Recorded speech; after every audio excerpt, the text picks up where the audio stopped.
Okay, guys, so we are live. So for those listening at home, welcome to the Dungeon Musings YouTube channel.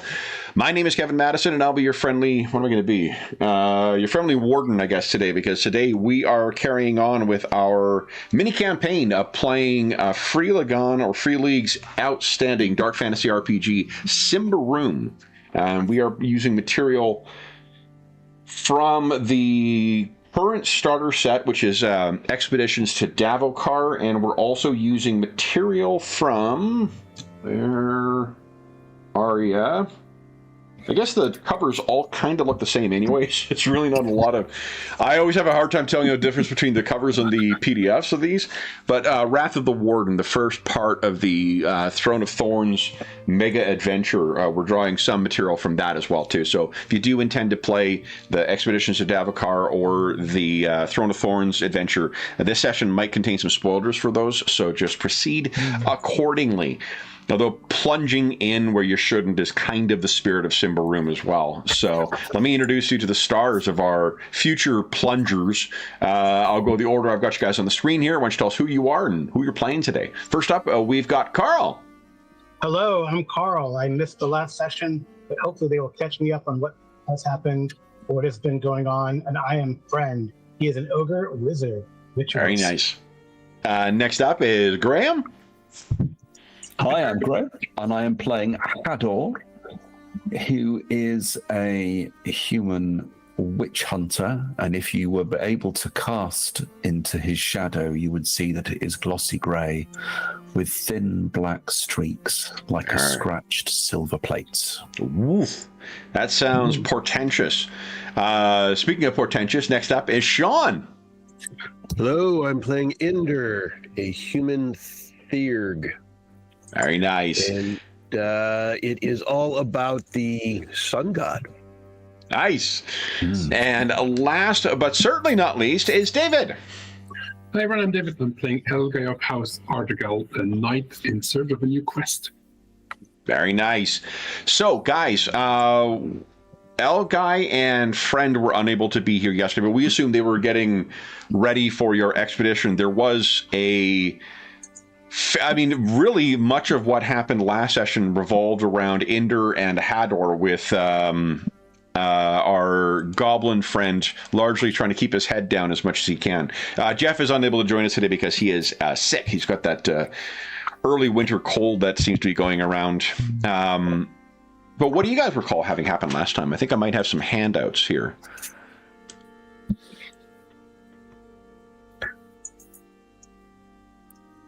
It started on a walk back from a bar. We came across a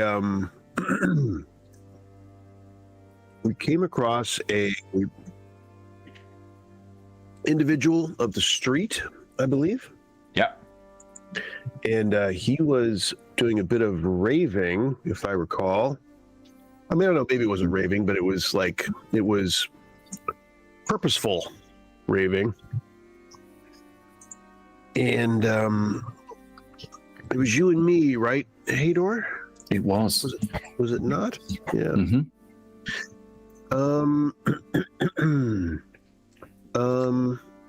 He was particularly awestruck by Inder's presence. Yeah, I think he wanted to unload his soul. And what did he tell us? He told us that he told us of an assassination attempt. That's what he told us on the heretic, and upcoming next day, probably even something like that. And when I think it was from him that it was going to be on his way down south, and he was he had overheard it in the goblin's tent. I'm going to say. I think. Did he tell us that? It was within basically a place where you could just rent a tent. It was like a poor man's place, the open air pub where they could drink. It's also worth noting this guy was high off his fucking, what's the, I think, like drug to the tits is, I believe, the medical phrasing for this. You may remember that mendicaments are a persisting scourge in Thornhold. Thistlehold? Thistlehold, I think. Yeah. And as a result, this guy seemed to be believing that Inder was, in fact, the lawgiver himself and was unburdening himself of what he had overheard in this poor tent. He had a name, I believe, that he gave you as well for who the assassin was or who he thought the assassin was. Yeah, let's see here. I don't have my notes, so I'm... The hooded man was the assassin. I don't know if he told us Odaban, but he told us the hooded man anyway. The hooded man was the one who commissioned Odaban. Okay. Gotcha. Also, I think it's Obadan. Obadan. Oh, it's Obadan? Right. Okay. Yeah. I mean, both are fucking made-up names, so really make a difference, you know? I'm sorry, your nonsense is being mispronounced. Sean, get those B's and D's. Yeah. Let's see. Yeah, so, that was about... Go ahead. I was going to say that there's that, and then I believe there was...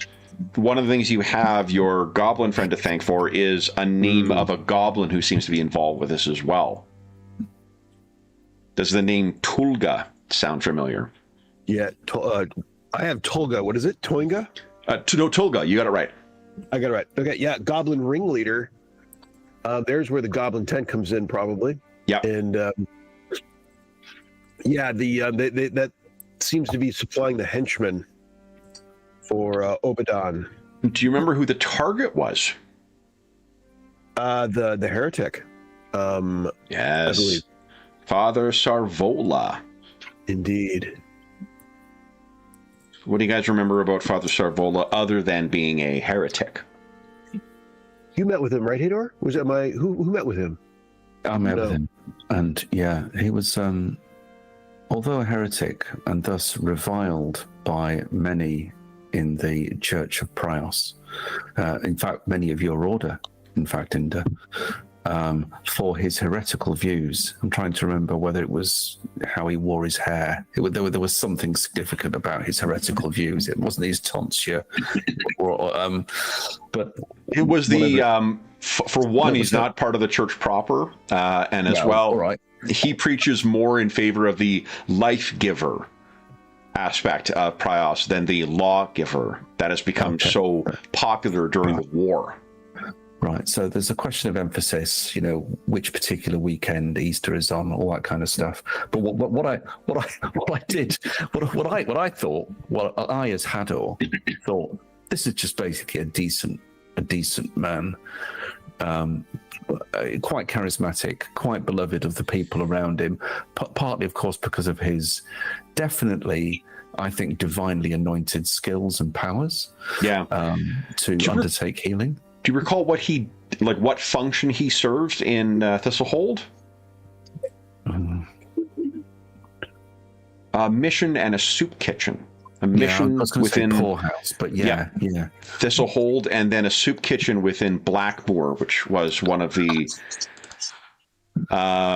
If Thistlehold is the the place where the desperate come to try and make their fortune. Blackmoor is where, when none of that works out for you. It's like a frontier gold town, only it's more sort of forbidden treasures and corruption. Yeah. And then Blackmoor is even less structured. Yeah. Down here. So we had a choice, and I'm sorry, Elgai, and I'm sorry, friend. But we made one. And it may not be the right one. But we did make a choice that we would seek. The only thing we could do was seek to protect him, and we did try. No, we didn't try. Inder, I think it was you that went to your priestly colleagues to try and evoke, something from them for this this activity against Father Sarvola, and you got short shrift. He's a heretic. The feeling was, if he died, oh dear, how That's sad. not quite accurate. There was a bit of a tense exchange between Ender and his former colleague there, Ordelia.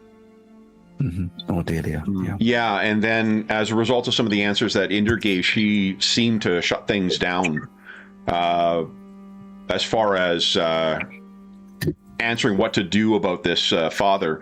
What you guys did also hear was that Father Sarvola is here largely at the discretion of Mayor Nightpitch, it seems, and seemingly at the request of Desaba the Old,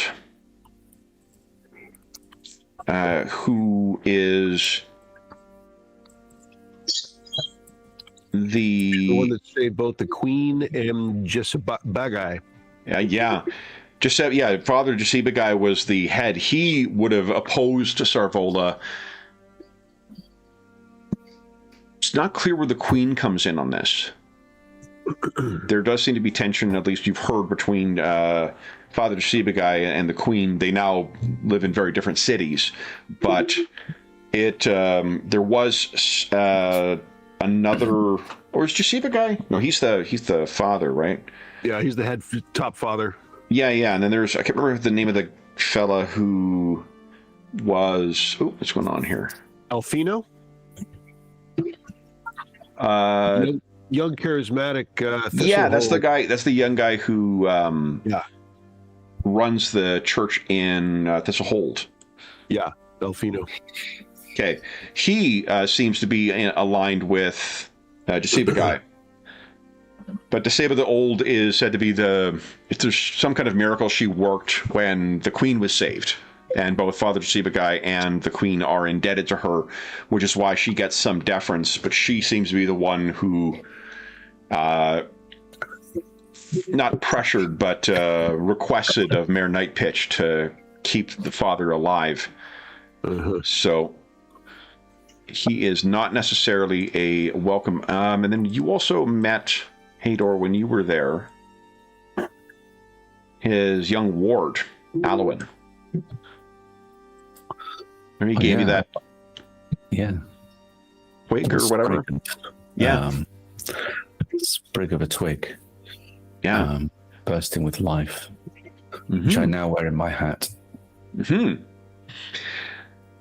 So, but you're not wrong that the Ender did largely come away with nothing from the wasn't offered an introduction to Desaba the Old, and there was some other investigations you guys undertook. I'm trying to remember what else you did. I thought you prepared some stuff last time. Did you capture somebody, maybe, or? No, I shot a goblin. Oh, that does sound like something you would do. Yeah, right at the end. Oh, you didn't shoot him. You were. So I don't think we rolled to attack, right? Oh no. You spot one.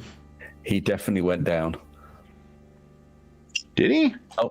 I don't think so. You rolled vigilant. I checked the last session. Okay, no. I'm sorry. My apologies. I must be thinking of a different game.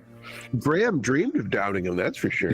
I mean, I don't want to say that we're the end. Jeff's goblin used his excuse of sickness to not attend today, but he saw the look in Hador's eye. Indeed. Now we know why Jeff's not here. No, true. He's just effectively role-playing his character. So that said, Algai and Friend, I think because you guys were staying at the barracks, this is probably while you were, all of this has happened quite quickly. So I imagine that you guys went back to the barracks where you were staying, and as a reminder of the layout here, it's a hold.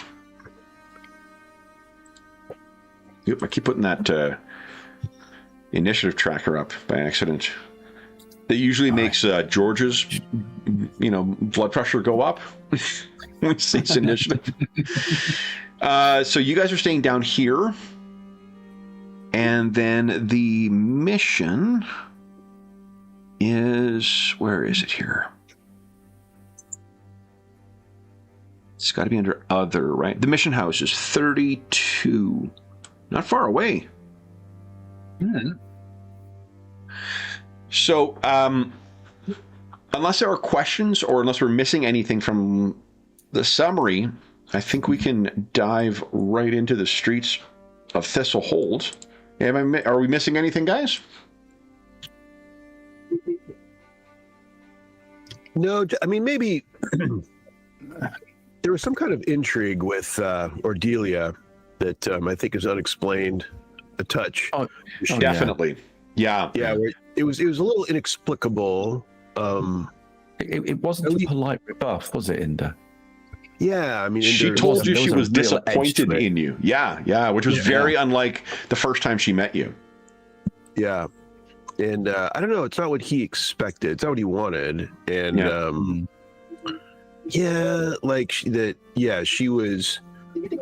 she wanted him to do something about it, but was also vague about it, which was not his favorite combo. Look, if you want me to step out on this, you need to be clear here. What an excellent priest you make. Just tell me what to do. I will not think about it, and will be happily to do whatever. Well, I'm taking all the risks, but she doesn't want to talk about it as much. In here, just what are we talking about here? Who's involved? Right. If I'm taking the risks, I want to know what's up, what's going on. And she was very cagey and yet judgy too. And so one thing that may, one takeaway, when you are, because remember, you were also for longer than almost any other, you remain behind with Hador and were fighting in a lost land. In the sense of it was already lost. It was only going to get worse as you stuck around. You continued to stay there and continue to fight.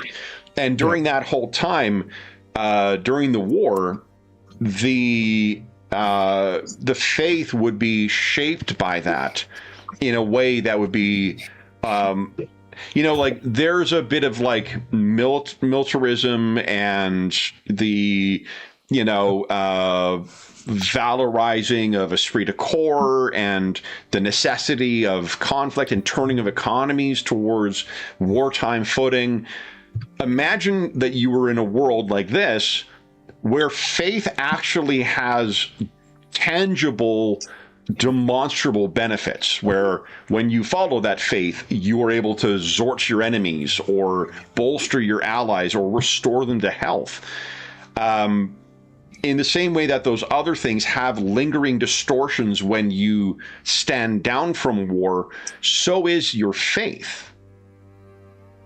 And you were one of the last to, as it were, lay down arms and come here. And what you'd be finding is that rather than everyone agreeing this is what this faith is for, is to fight this war and defeat this enemy, there is a lot more reconsideration of what the doctrine of the lawgiver or life giver, as he was once known. Do you think Inder is one who reads the text to be then follow directly what to do, or does he read it for introspective purposes to understand it?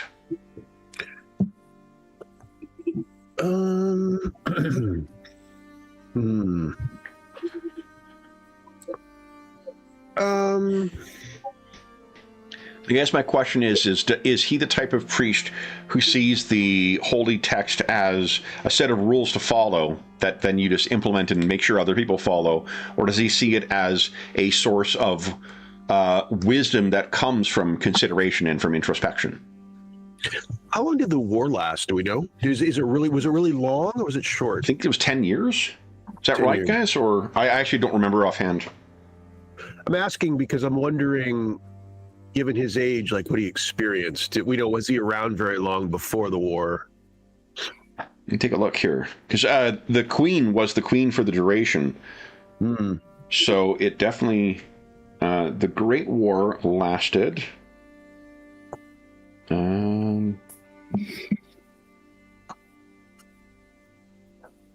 He knows 2 decades. 2 decades. Yep. The Great War, the hungry hordes of the Dark Lords, a nightmare that lasted for 2 decades, and which left little to hearten those who finally woke up. And you would have spent, is it 7 or 17 years after, at the time the campaign starts? So, like, we're talking 37 years or so. I mean, Right, since... I think he, I think primarily he's probably been a warrior for the sun god, and so is pretty well honed in the lawgiver mindset of trying to hold fast, and because of the length of the war.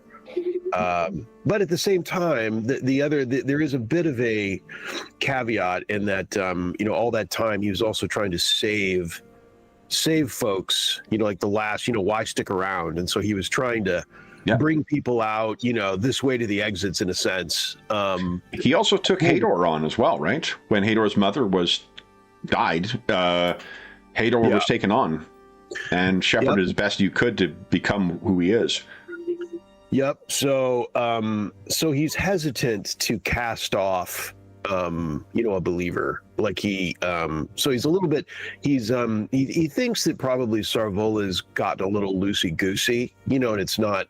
Let's shore it up here, Sarvola. There's a little bit of that in a good-natured, but he's a little bit good-natured about it because he's not for executing Sarvola. Like, I don't think that's so extreme. For a believer, he's more like, to the exits guy, not the execution guy. So, so then, in answer to my original question about that, it sounds like he doesn't know.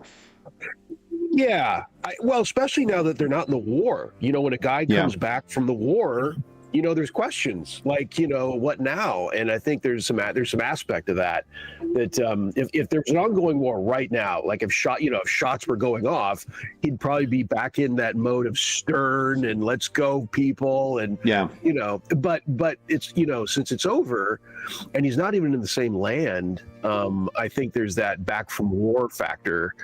So he's a little bit, open to not, he doesn't want to, take people out. Yeah. Well, one of the things we talked about in our first session too was how,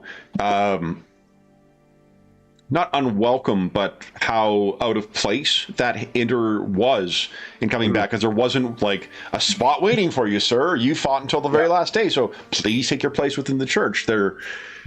You're having to become a treasure hunter in order to make do and get by.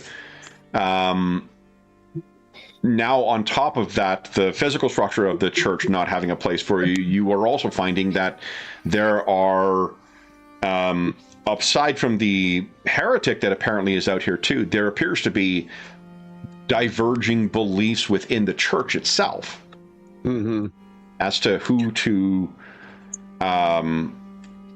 focus on. So why don't we do this? Let's leave it to a dice roll then. Why don't you give us... Because it does sound like he's kind of uncertain here. Ender, what are you doing? Give us a cunning check, please. Okay. Just a little peek inside the Ark of the Covenant. It'll be fine. Totally fine. Ender. No modifier. I think there's probably no modifier. Remember, everyone's got one free reroll the session too. Thank you. Success. Oh, look at that. Okay, so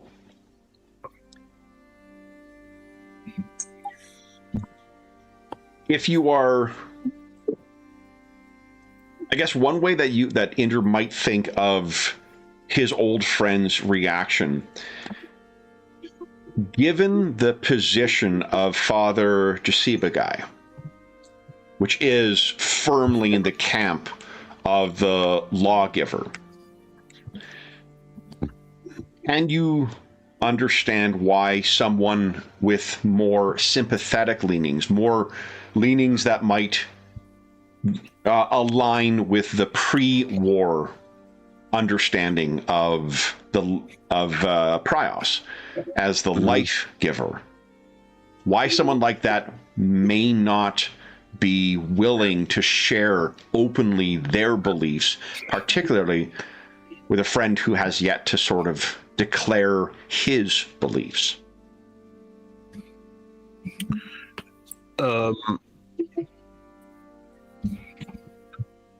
Who's the friend? If I'm confused here. We're talking about your friend or Delia. Gotcha. Why she may not be, if she held those older, also viewed as by some as heretical beliefs, why she may not openly declare that with someone like you, unless they were assured it was in friendly company, as it were. Yeah, I mean, that was disappointing because, she's not even going to be with me. Like, I'm the one facing this. And so her judging me, was a little, he thought it was a little, a little Again, hold on. I don't think you're quite hearing what I'm saying. You're saying she's judging you. Yeah. She's disappointed. But put yourself in her shoes, though. Uh-huh. If she held those beliefs, which, given Father Jasiba guy's leanings, can be dangerous. Without the protection of Disable the Old, it's very likely that Father Sarvola would have been kicked out by the mayor. Well, but I think Ender's views can be dangerous, like when a priest might be going to save Sarvola, and that's a lot more dangerous than what she's doing. Hold on, you're putting it back on yourself again. I'm asking you to think of what she is. Well, I mean, I think this is what Ender thinks. I'm just telling you what Ender. Yeah. But if he's struggling, you made a successful cunning roll here. So this is what the insight you would have after consideration. Is that I'm not saying that you agree with it, but to understand what her reaction may have been. Sure. If you were in her shoes, you were part of a church that within this town is already apparently at odds, because Disable the Old wants to keep Sarvola around, and the young fella does not, because he wants to align himself with the father. I think Ender was just disappointed that, given that it was a private conversation and Ender's relationship with her, he thought it'd be strong enough, and he was, I think, to some extent wrong, that she could be, and considering again that Ender's the one taking the risks in the immediate sense, that she could be more forthright. So that's the issue. I mean, if it was in public, I don't think Ender would have any. Ender would more be reflective of that. But in a private conversation. So, do you think the fact that she was still not willing to talk about it openly with you, even in that private setting, does that tell you anything about the climate here? Yeah. I mean, that's not surprising. I mean, that I think he's. I think that he was living the lawgiver, and so. That Sarvola is not popular, it doesn't surprise him, and that's Sarvola, you mean within the church? Within the church. Yeah. Thistlehold is extremely popular. Yeah. Within the church. Doesn't surprise him. Like that's probably the easiest thing for him to understand. He was just, I mean, in this moment, the night before he's leaving, he had chosen Ordelia, not in the middle of the night, but a little bit. And he expected more. Right or wrong, and given a private conversation, and he's taking the risks.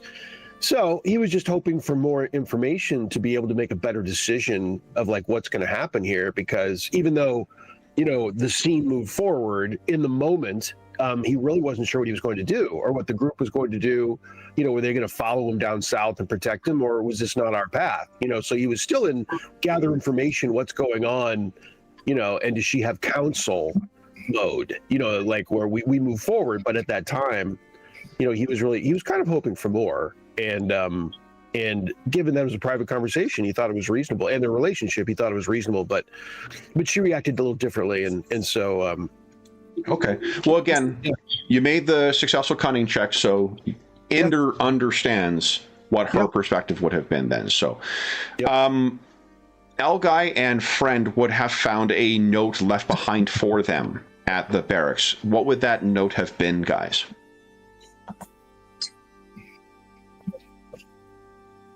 Was it just to join them at, like, if they get back in time to join you at the mission?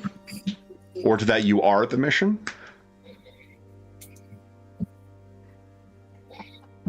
Let's see. It was late at night when we went to Ordelia, right? Or not, sort of? Wasn't it late at night?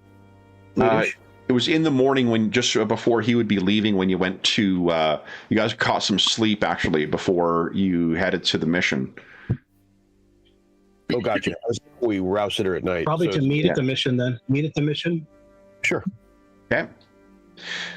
So then, Elguy and friend, you found this. I'm not sure where you guys would have been, but I'm sure we'll find out at some point. Getting the paperwork done for this license away to the woods. Oh, yeah, right. Yeah, completely. Maybe fell asleep in the library or something like that. Could be. He finally got in the library and...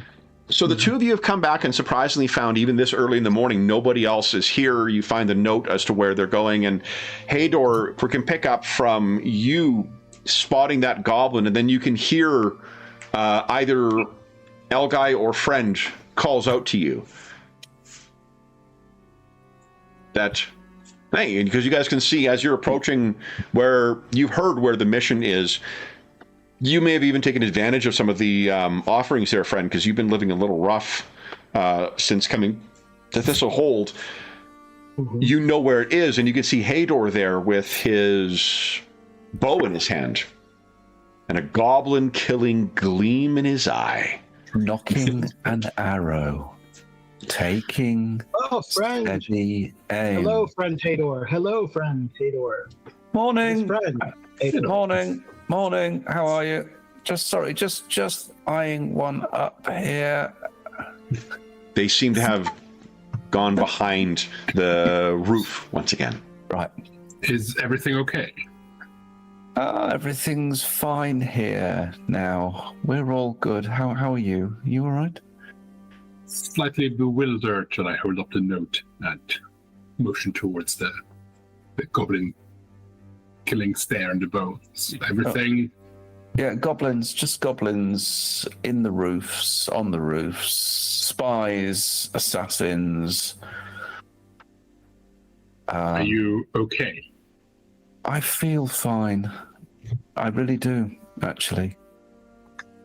The thing is, you see, Elguy, I say, as I sort of slightly ease this sort of pull on the bow as the goblin has disappeared, but keeping my vigilant eyes across the roofline as I speak to Elguy. I have a very simple philosophy. I do not seem to be encumbered, as is poor Inda, with the many lit strands of his theology. You see, for me, I see evil and I see corruption and I act. I do not see evil and I do not see corruption, then I support. And that's all that we can do in this benighted kingdom, survivors as we all are. That and whores, of course, right? I could go on, but you know. It's a long list, but... and crumbly candy bars. There's all sorts of things that I'm very pro. Elguy will look around the sort of the place where we are and so and is the corruption you see with us right now? No, I see very little corruption, but what I do see is malignant little goblins trying to kill our charge. Or at least spy on him, perhaps spying as to when he leaves, because he is on his way very, very soon. And you can see once again, because I forgot you got a crit last time on your check, right? So you can see once again there's a goblin that is sort of poking his head over the side and trying to remain as hidden as he can. I just go. If you're making it known that you've spotted him, he disappears. Okay. And he looks a little, let's see here. Do I have a full size? I do. Here we go. But in any case, Elgai, thank you, and thank you, friend, as well. I'm sure Inda will give you a. There he is. Look at that one, beautiful. He'll give you his view, but we are about to leave. For the woods? We are accompanying the apparent heretic Father Sarvola on his journey, which he is determined to take. And the only way we can protect him is effectively to accompany him. But that's my understanding, unless things have changed in the short time that I've been keeping a vigil. So Elgai and friend, you likely have met Father Sarvola at some point, just because he serves, he and his young ward, Elwyn, serve soup to the less fortunate. So if you were, unable to find work or something like that, that would be one way to eat for the day. And Elgai, I think you probably have just heard about him in the breadth of folks saying that he's a heretic, while also he's, seemingly welcomed here by Mayor Nightpitch, in part because of the role he plays for servicing the less fortunate. He also doesn't overlap, it seems, with anybody trying to make money who would be paying taxes to Mayor Nightpitch, so that may also be a place where he is occupying a kind of very unique role within the society of Thistlehold. Okay, we haven't talked about how religious you are. How much does the faith and the adherence to the doctrine of the church matter to you? Inder, Hador, plug your ears. Yeah. Speaking of heretics, I think Elgai is sort of the seeing, given the horrors he has witnessed and the fact that from paging hordes of undead sort of ruined everything he ever knew and held dear. He's probably also in a crisis of faith in that it's that sort of classic, well, if the lawgiver and he who brings the sun couldn't stop this, what good is this? He acknowledges people that can heal, and that's great, and they give to the poor, and that's all good, but if there was some kind of omnipotent radiant being of good and light and justice, why were there a million undead things eating people's faces off and ruining everything? The thing's probably that sort of, like, he's not against people having faith, but I think for him it's more like it was nice while it lasted, but he's sort of in a crisis also of faith himself. As much as people will, triumph and celebrate the saving of the Queen by members of the church, the Templars and the Theurgs, you would know how many footmen and cavalrymen and whatnot bled and died while that was happening in the 20 years of holding back the Dark Lord's forces. So then, friend and Elgai, how do you feel about, or how do you react to what Hador has told you? About the goblins? Or that we're going to go... I'd probably make a comment about the priest that you mentioned. Oh, he serves soup at the kitchen. It's great when good man. It's great when Illithos and I go hungry, not finding food. And I like him. Yeah, it's a good guy. Goblins dangerous? I start laughing. I think they're harmless. They're like little children. Oh. I think Elgai would focus on if he trusts Hador, so if Hador says there's danger to this man that friend says is a good man, regardless of religious affiliation or other stuff. I think Elgai would sort of, the soldier in him, or the person who fought in the war, would snap to attention and start keeping an eye out for danger, a hand reaching for his weapon just to be ready in case. There is an aspect... habits and all of that. There's an aspect of Father Sarvola's background that actually may necessarily be of interest, but would have some extra meaning for you, Elgai, because he's a noble. He is of House Borgamal. Bargamal.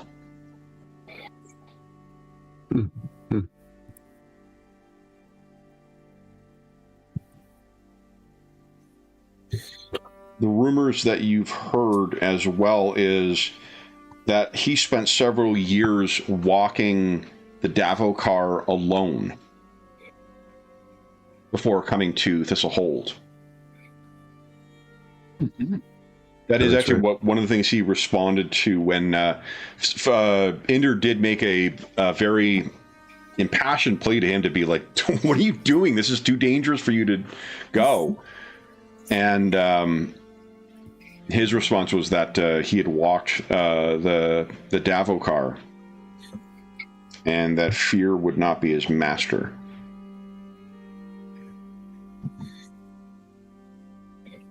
So yeah, there's the other thing. This guy is a former noble. He is not a church-trained theurg. In that case, in Elgai's mind, saving him is even also like practical, because if he's walked a Davokar unharmed, he might be able to share some of his knowledge with us who are about to go into the Davokar. Instead, he'll be ready to defend this person. Okay. Then, from what you can hear, the retinue inside is all sort of getting ready. So Hador was keeping an eye out for these goblins and has now sort of spooked one of them off. Friend and Elgai have just arrived. Inder, what are you doing right now? I think I am, maybe praying. I'm doing a little if the decision's been made, so I think he's ready to go. He's probably just sitting quietly and praying. Okay. I think while you are doing so, in a moment here, while I'm looking this up, anything that anyone else wishes to do before you begin escorting Father Sarbola?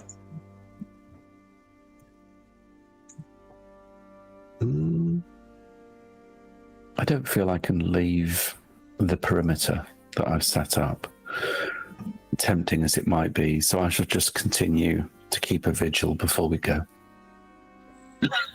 Yeah.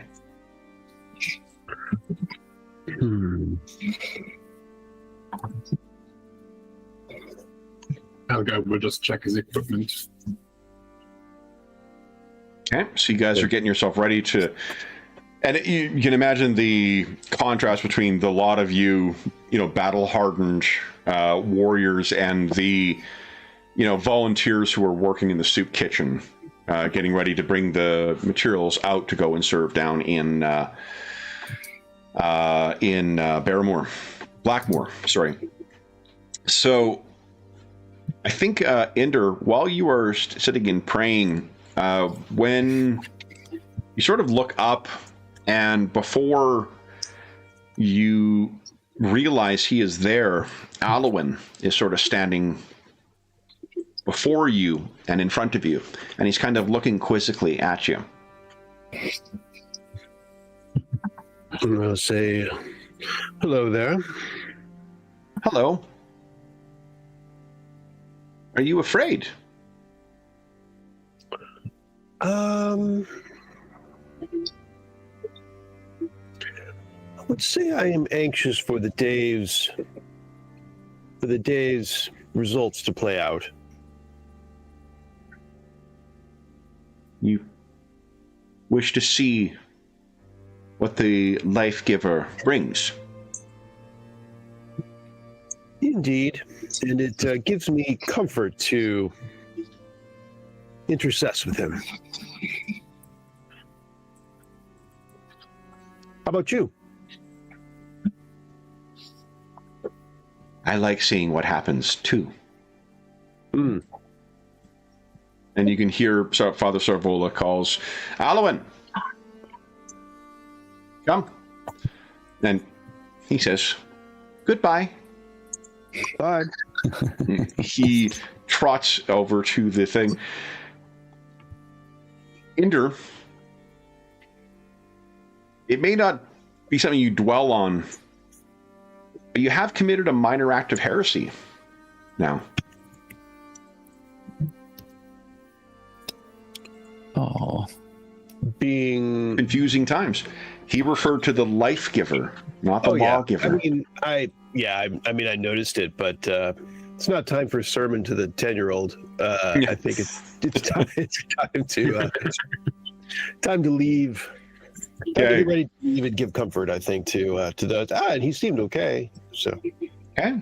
So then, the lot of you collect your material, or the mission, which represents about 10 people, collect their materials, and they begin setting out with Father Sarvola. When he steps outside, he looks over and he says to you, friend, and he says, "I've met you before." Yes, friend. I am friend. I eat your soup with my other friend. Will you join us to serve more of the needy? Oh, certainly. These folks are needy of my expertise. He looks at Flarge smoldering in his armor, and he says, "Well, not this one, but he's my." And he looks over at you. He's my flaming servant friend. And you can see Father Sarvola looks at your tabard, which I imagine has the crest of House Artegal on it. Yeah. And he says, "Artegal, I'm Father Sarvola. You?" Elgai. A friend of Hador's and Inder's. Ah, you are welcome You are then. in need of protection. We shall provide it. We welcome all who would join us to serve those in need. Thank you, Elgai. You will be welcome. Will you join us in serving to those in need? Yes. Good. You see, Alwyn? Many new friends. The Life Giver provides. And Alwyn, this kid, looks up at you, sir. Is it Sir Elgai? I can't remember. Or is it? No, I think he's currently not using the sir part. Right. That's what it was. Okay. So he looks up at you, Elgai, and says, "Hello." Hey there.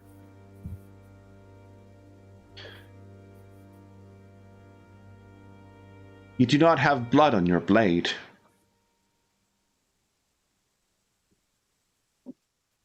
Not at the moment. Father Sarvola once again, Alwyn, come. And he trots up to meet him. So, what they will be doing, guys, is following the path through to the southern gate, whose name I can't remember, from the mission down this stretch here to there, and then cross the brief stretch here to Blackmore, which is about an hour's ride. So it would be probably 2 hours of walking. As a reminder as well, this is what to expect when you get to Blackmore. Mm-hmm.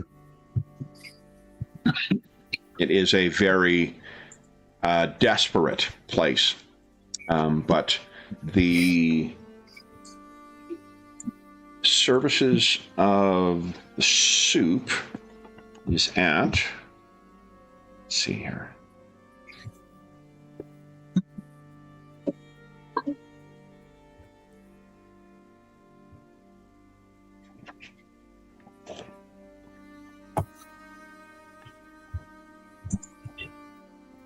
Area. I love the design choices in the game, and it's awesome having the same artist doing so much of the stuff in it. But I do find myself second guessing whether I've got the right book up as I'm flipping through, because they all look kind of the same. The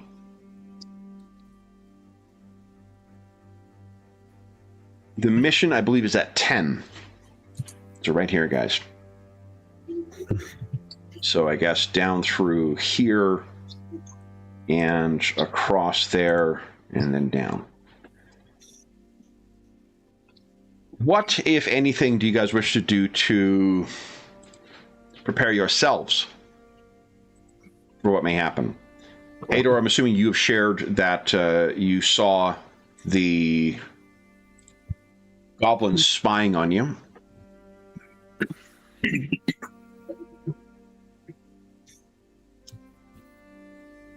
Do we...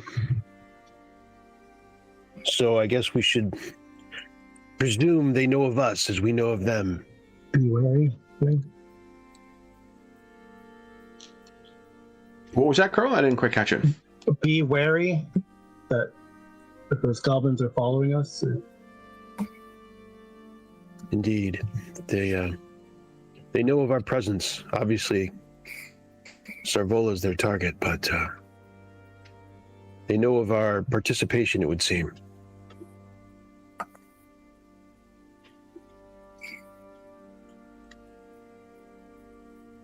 Is that your take, Hador?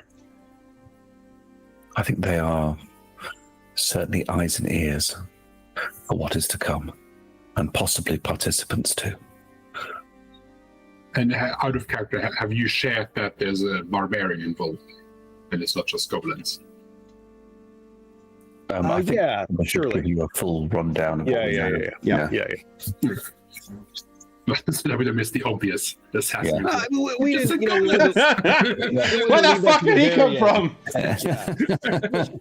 Little surprise. Sorry, we had it in the footnotes. If you missed Yeah. that, I apologize. But We're careful, sir. Algai will keep close to Father Sarvola, So, sort of. you don't know the name, do you, Elgai? That's all. The name? The barbarian name. Obadon. Obadan. Don't think so. No, Not very nothing. familiar with the barbarian clans, I must admit. Like for the barbarians, there are places within Thistlehold where they are more welcome or made more home for themselves. One thing is that you guys can infer from this, if he's staying and was hired at the same place that this, mendicament addict was that came stumbling out to tell you about this, they're not exactly hiring top tier assassins here. This is a person, if he is fighting on his own and with goblins, that also kind of tells you about what kind of person this is, because you don't survive in the Davokar on your own unless you're, I guess, Father Sarvola. You survive because of your colleagues and your family and your clan. If this guy has no friends and no family, that may tell you something about who this person is as well. Either desperate and alone or just an utter son of a bitch. And what you have heard from Ulafos is that Tulga is a son of a bitch among goblins. So if like attracts like, then this may just be bastards all the way down as far as the assassins are concerned. But again, not top tier. You're not going to the homeless camp to try and hire your, trained assassins. How long are we thinking? You probably already said. How long is the trek? 2 hours. 2 hours. 2 years. 2 years. Little surprise for you guys. Little surprise. 2 years. Remember that Breaking Bad episode where the two brother assassins got on their knees and had to crawl? That is what you guys are doing. So enjoy the next 2 years of your existence. No, it is 2 hours to reach there, and then it'll probably be, I don't know, half hour, 45 minutes to wander through the camp. Tactically, Elgai, where do you think you are most vulnerable? The land between the Thistlehold, when you're leaving that and when you reach the camp, is fairly open, but it is uneven, so there may be some places to conceal yourself. I guess from what Alga knows of goblins, he think that the most vulnerable will be once we get to Blackmoor, and there's this warren of tens, and it's chaotic and a hustle and bustle. Assassins might strike easier than in an fairly open road between the two settlements. Okay. So then, imagining there's about between 8 and 10 individuals who are working for the mission, as bringing supplies, bringing whatever else is needed for it. Where would you guys like to position yourselves?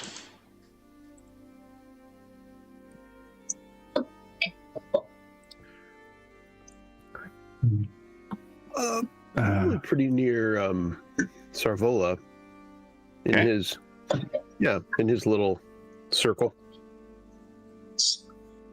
Yeah. Hador and friend, where would you like to be? Maybe I was going to say maybe a watchful rear. Well, friend will walk next to Hador since he's tall and can see everything. And then he can, put Florida slightly in front, friend, and he can move to the father if something happens. Okay. Yeah, and Elgai and Indra, you said you were next to Father Sarvola? Yeah. Okay. Yeah, I think a lot of your spells are all sight. So Indra and friend, Hador is an archer. So obviously working at a range would be a benefit to him anyway.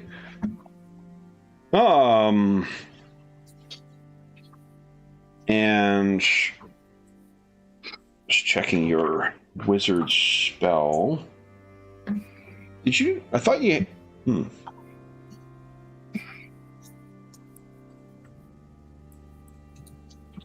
You have any spells, friend, other than having summoned Flard? I thought you did. Flaming Servant, Illusion, and Tale of Ashes. So those are your ritualist spells, but I thought you had... Maybe you don't have any, I don't have any mystical powers yet, no. No, okay. So you got Flard. So in which case, you're going to be most effective in melee. I'm not sure if that changes where you wish to be. Well, I just don't think that people are going to want to walk next to him. Well, maybe they will. You'll find that everyone within the camp is quite welcoming for you.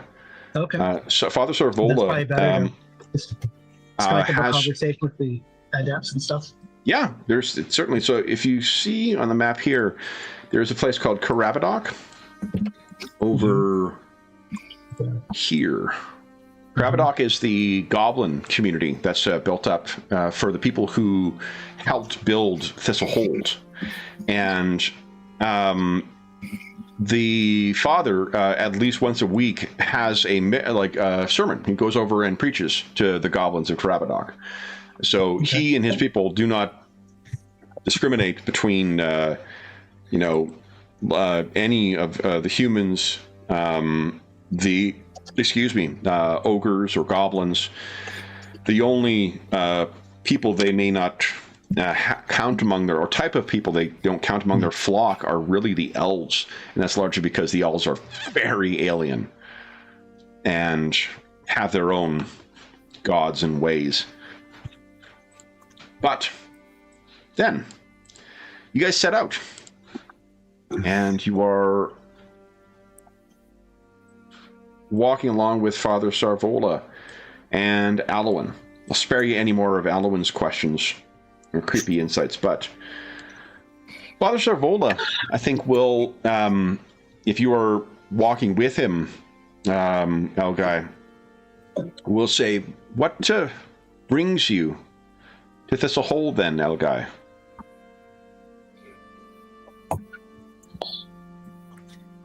That's what most people seek here. Hope. A better tomorrow. Redemption. Have you done wrong? Or been wronged?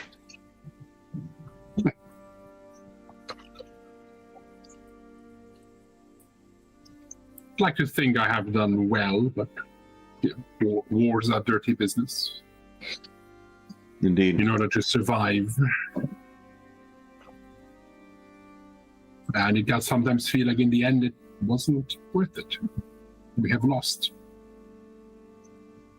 And yet, and he kind of gestures around, look what we have found.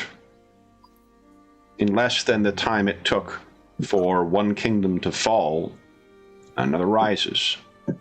And on the bones of an older world. As said, hope. I hear you've walked the forest. Was it as scary as they all say? It is a place that demands respect.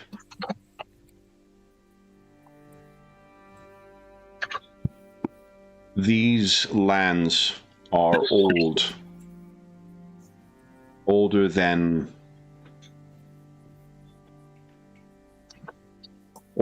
we as Ambrians can appreciate. We think our kingdom a grand land lost. Davokar stands and has for longer than the life of our kingdom. Our home was, in contrast, a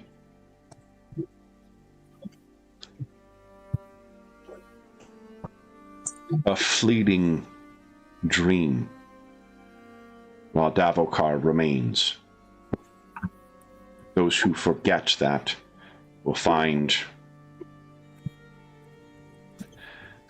if not their end, much woe in Davokar. Do you plan to walk its eaves, Elgai? Yes.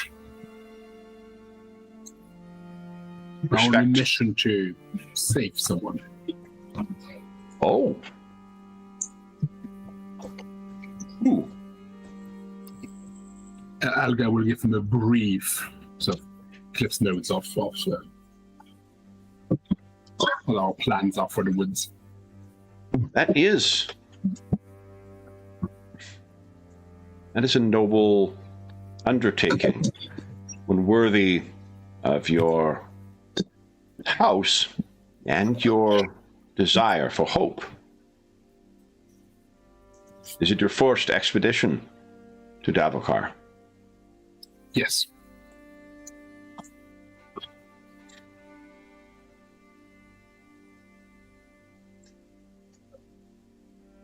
Respect what it is, and you may safely find your way through.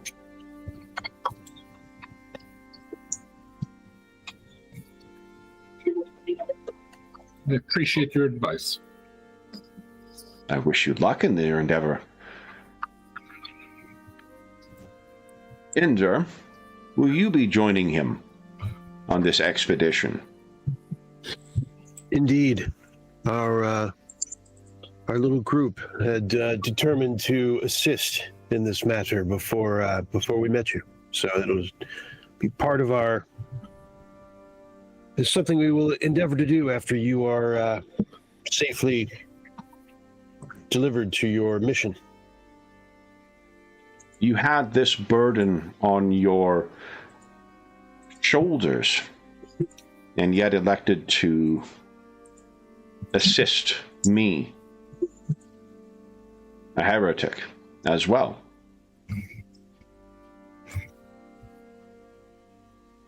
Well, I think the much is given, much is expected. The sun god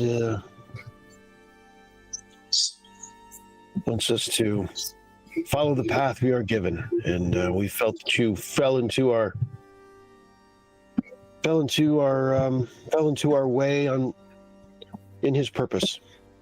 We could not turn away. It is the watchful eye of the life giver that saw me through my time in Davokar.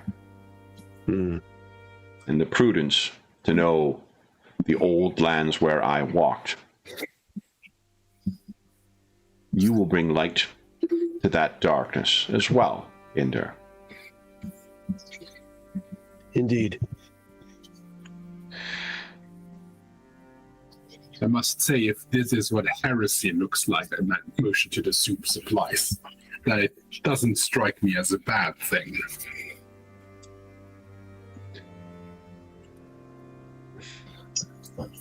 Did you know that before the war, the life giver, those in service to him, this was one of our primary tasks, not war, not intrigue, care for those in need.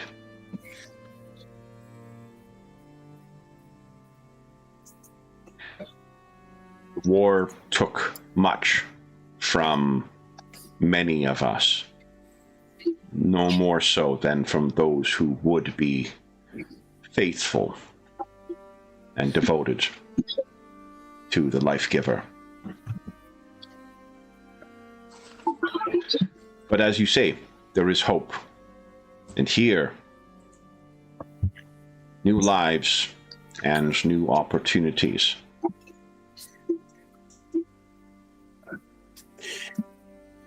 Yes, I'm only pretty recently arrived back from our lost land, and it is abundantly clear that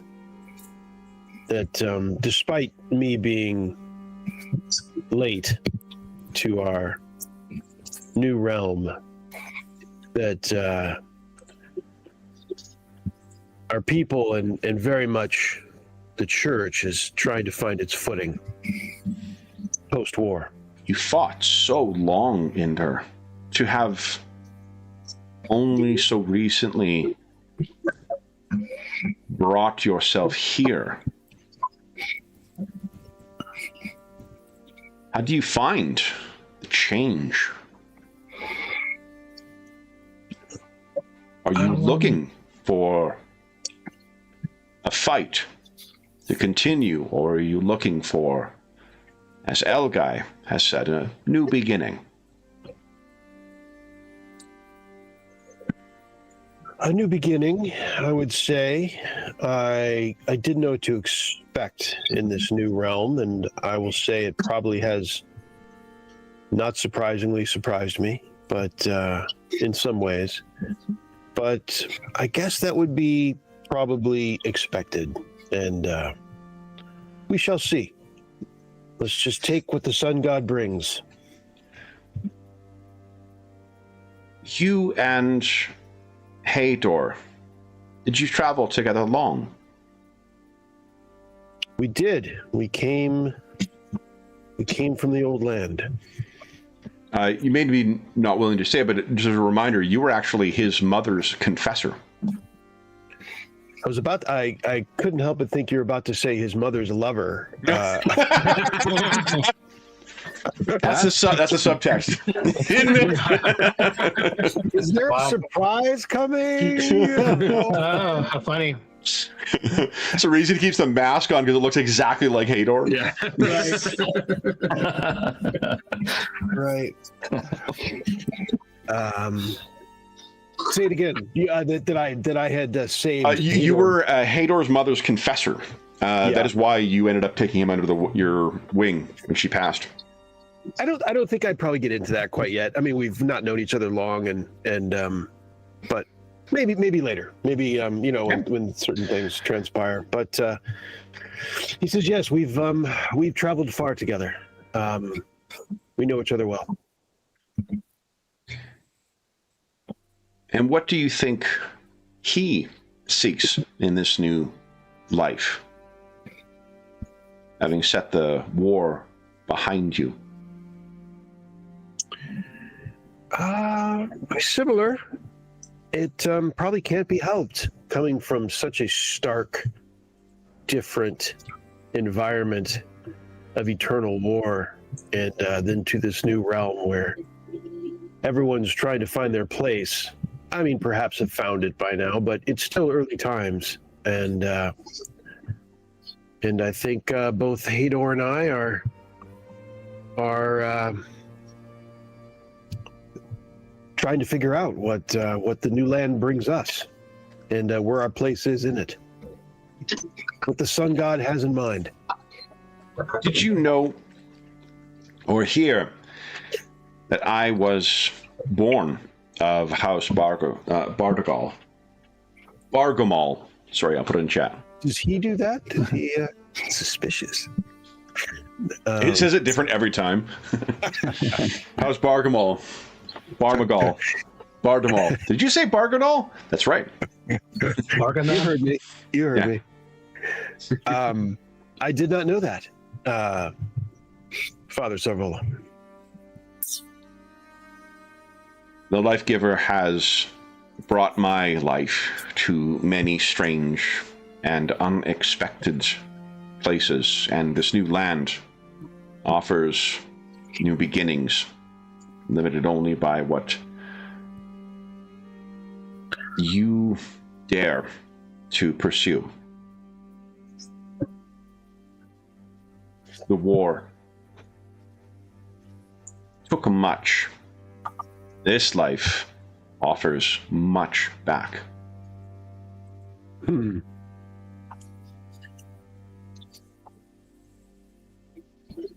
El Guy, what do you seek in this new land beyond hope? A warm bed, a roof over your head, more soldiers in your service, a lady, a family. Possibly all of those. I think in my mind it's about restoring House Ardegal. Traditionally, in the old world, would have required all of those things to be considered a proper house. But maybe here things don't have to be so regimented, so dictated. So who knows? Indeed. There are those in the old lands who would call our mayor Baron of Thistlehold. Would call him a smuggler or poacher. And yet, look where he stands, favored by the Queen and the Queen Mother. Granted these lands. He looks back, you probably can still see the burning tower off in kind of the mist closer to Davokar. A light so close to darkness.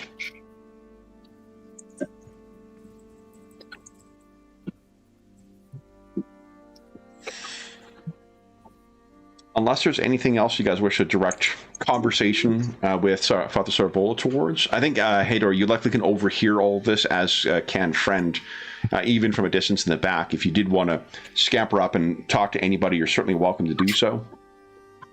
Just waiting to shoot Father Sarvola in the back of the head, right?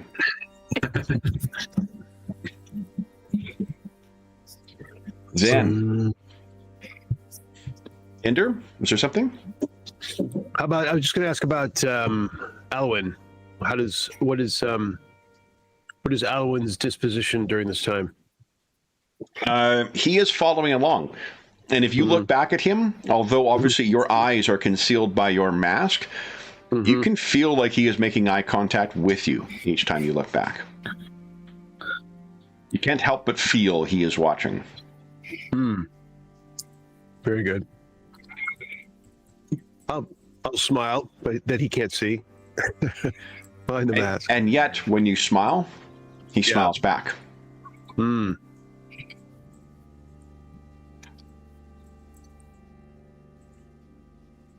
right. Anything anyone else wishes to canvas with Father Sarvola? No, I would like to get that soup recipe. Definitely. Then All this weighty conversation, it goes beyond Friend. Soup, however, That goes to his stomach. There you go. Good.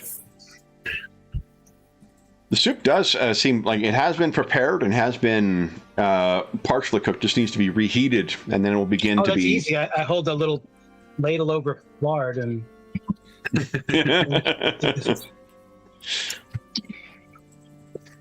Then, unless there is anything else, it is about 2 hours of travel when you guys finally reach the first outskirts of Blackmoor. And I think depending on the wind, you may smell Blackmoor before you reach it, for there is no central authority that is dictating where sewers and so forth may be, graveyards, places to dispose of carcasses and such. So it is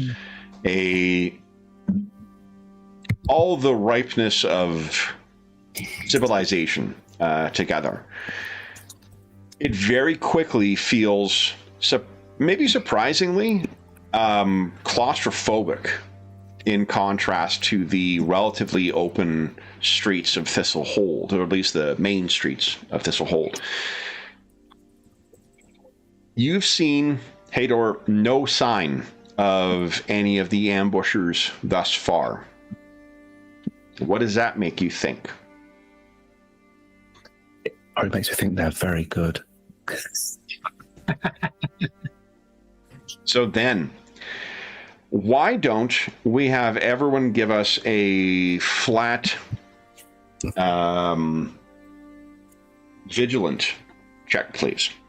Look out, it's a roll. Here we go. Okay. I'm going to treat this like a contested thing with, hold on, it's at 1 Ender, holy hell. How about that?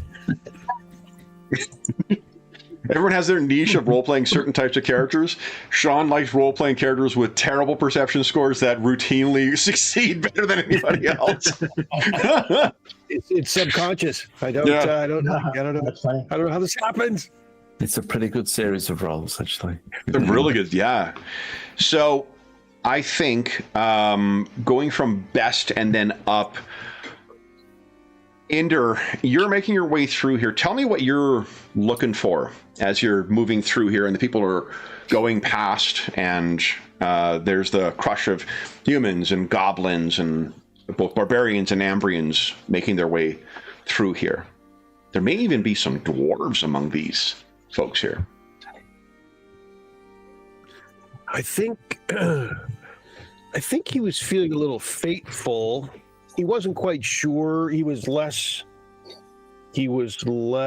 committed to this path than Hador was from the beginning, and he was feeling a little fateful that he was fully expecting trouble, and is relieved that it didn't occur yet, and on the road. And so, yeah, I think he's kind of a little, he's taking it in. I mean, this is Hador, this is Sarvola's kind of territory here in a sense, and relief, and just kind of in exploration mode, and drinking in and looking for signs of the church. Okay. So looking for the faithful within Yeah, here. He's curious. Like, is there a symbol somewhere? Is there? I mean, he doesn't expect a church, of course, in this encampment, probably. But is there? What is here? What signs of the faithful are here? And even though on the one hand, I think he is a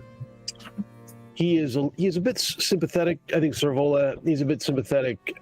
He's more sympathetic than the church is to Servola, I think, a little bit more. But at the same time, that doesn't mean he only wants Servola's message down in this camp. What you would find is there is no other Theurg or other member of the Church of Praos that seems to be here. What you do see is people coming up to Servola and his flock. And there are... the way that they're interacting, you would probably overhear that there are those who may be too sick to make it to the soup tent or too injured to make it to the soup tent. So there is some food that is being dispersed even this early before they reach the thing proper. And it appears that Sarvola's group has prepared accordingly. So you're already having people come up to this. With your nat 1, I think that you are the first one who can see that there are, on one side, I'm going to reveal where everybody is here. So let me move these up here.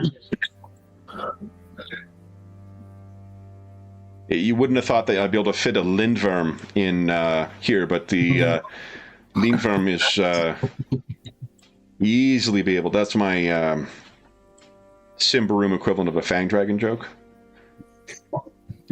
So what you see is that on sort of one side of this group, there are a pack of 4 goblins, all of which who seem to be kind of getting something ready. Like they're preparing something, so they're only half paying attention.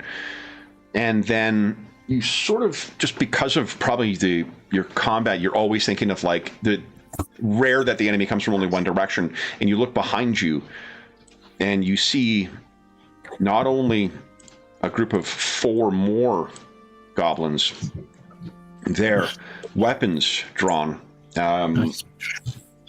You also can see a towering barbarian among their numbers, hideously scarred with a huge, savage-looking fuck-off sword.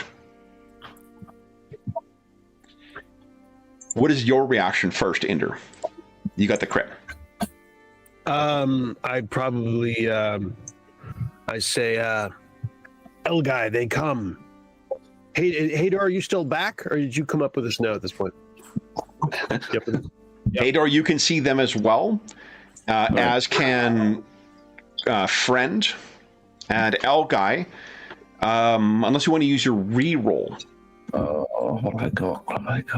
No, I think I'm going to think Elgai is helping, like, set up something or does some sort of heavy lifting to help. Oh, yeah. So that's why you missed it. He's a little bit distracted at the moment. Okay. Can everyone please put their quick score in chat? I forgot to write it down beforehand. I'm a Bush League warden. Okay, here we go. Elgai is 13. Friend is 10. Hador is 9. Well, 13. Elgai, you're quick. Yeah. All right. So let me get these fellers. Oh, I forgot to get my cards. Jesus. Just to justify a purchase here. Come on. There you go. Oh, go get mine. Let's see. It's been a while. It's been a long time. Yeah, like I had them out last time, and then we never got to the fight. So we roleplayed the whole time.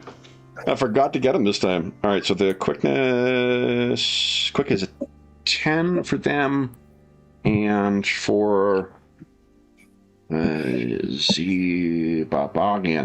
13. Okay. So it will go heroes first.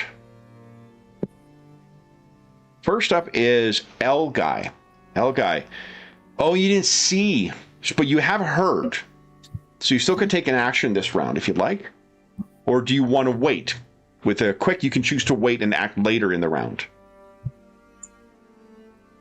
Is drawing a weapon an action? Good question. Let me look at my GM screen.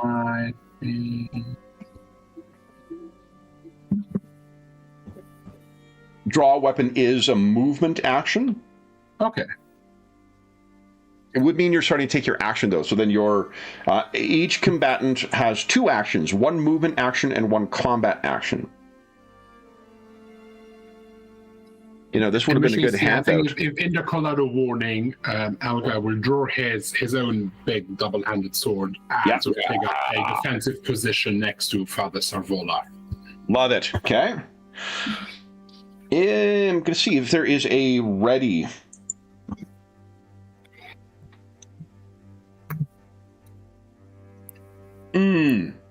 Interesting. So, delayed action. It's possible to delay one's initiative and let others act first, but the combatant must then keep this delayed initiative for the rest of the battle. I don't think there is a, like, ready action.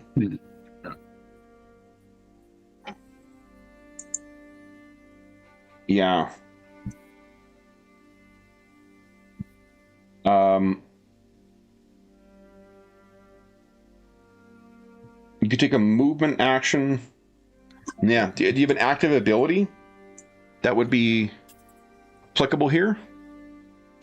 No. Okay.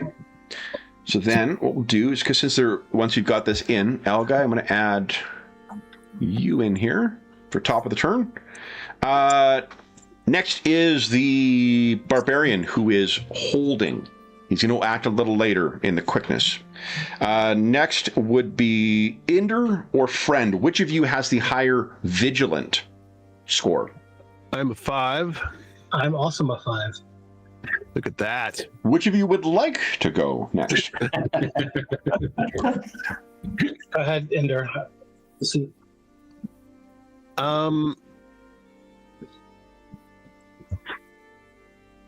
So we're surrounded by 4 goblins on each, right? At sort of the front to the right, there are the 4 who seem to be getting something ready. You're not sure what it is. And then behind you, there are probably, it would be...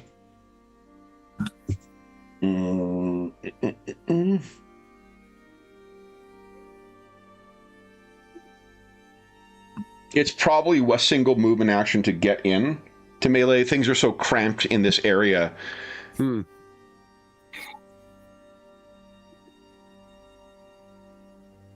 So there's some behind you and some up front. And the barbarian is behind us? Correct. I think and the 4 are acting a little bit in concert, preparing something, perhaps? The ones up front are definitely doing that. Yeah. I'm going to presume that Elgai will probably engage the barbarian, who's, I assume, is going to charge towards the target, is Inder's thinking, anyway. Yeah. And he is going to he's going to get the party started with some of the Sun God's holy touch on this on the 4 working in concert to disrupt whatever surprise seems to be coming. You got it. Okay. What do you have in store for them?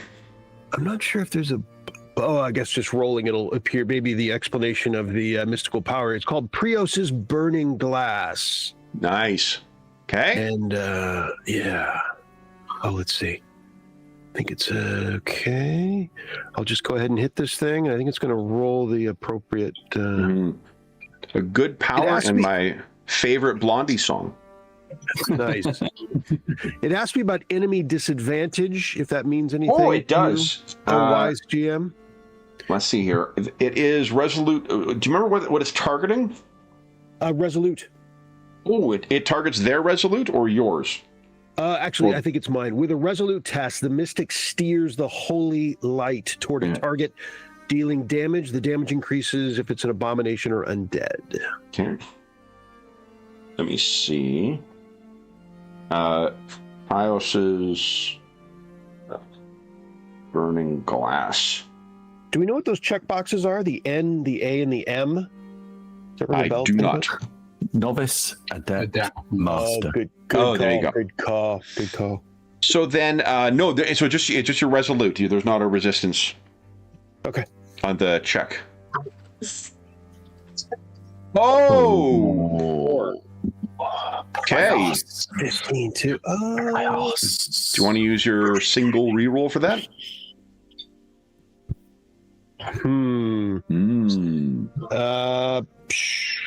Do I want to? Seems a bit early. While you're considering that, give us a D4 roll because you got some corruption. Oh dear. 2. So if you could add 2 corruption while you're considering the reroll. All right. I will. Yeah, I'll spend it. Let's do it. Let's go. Hell yeah. Here we go. Let's go ahead and roll it again. Okay. There we go. There we go. Just enough. Nice. Okay, so then give us a 1d6 roll, please. Okay. 1d6. I don't think these fellas... Not Take two. devastating, but we begin. No, and... doesn't say that it ignores armor, unfortunately. So it scorches him, but does not get through his armor. Okay.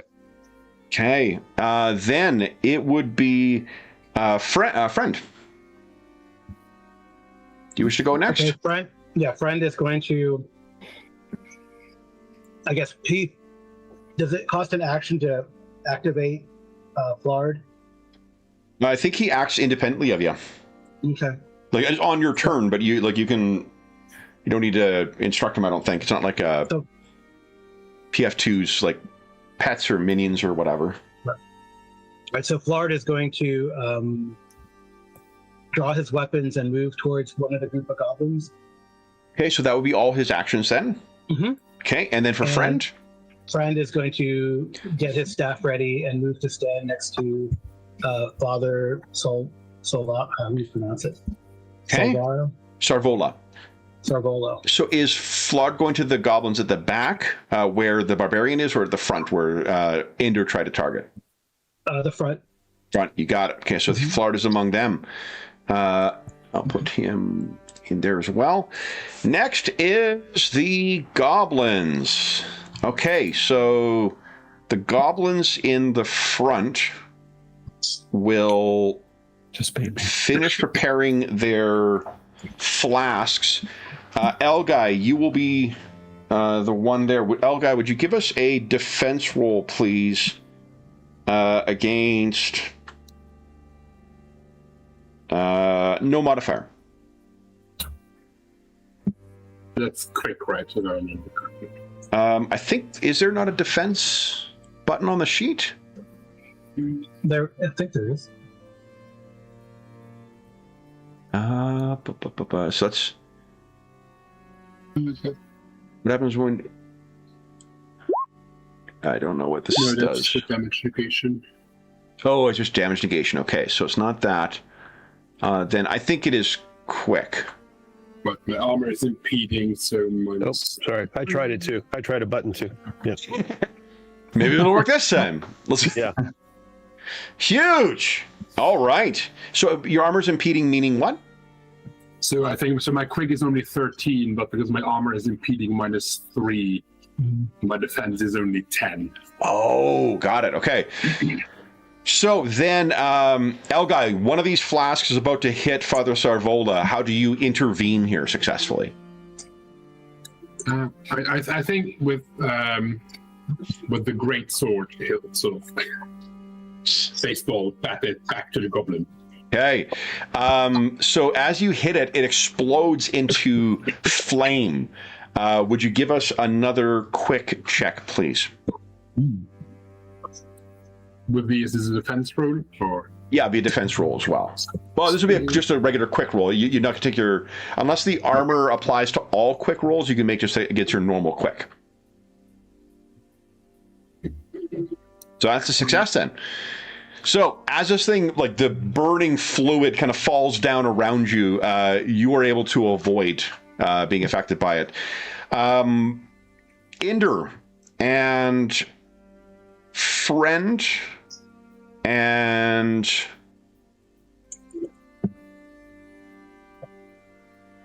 Hador, I guess. Yeah, why don't you each give us a quick check as well? Those flasks are coming in on you.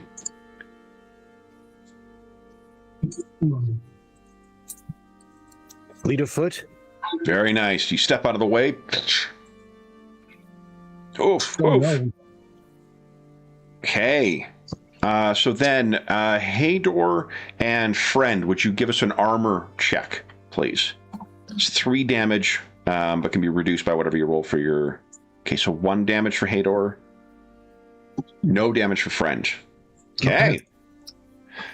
Then the other gobos, they had spent last round getting their little stabby bits out.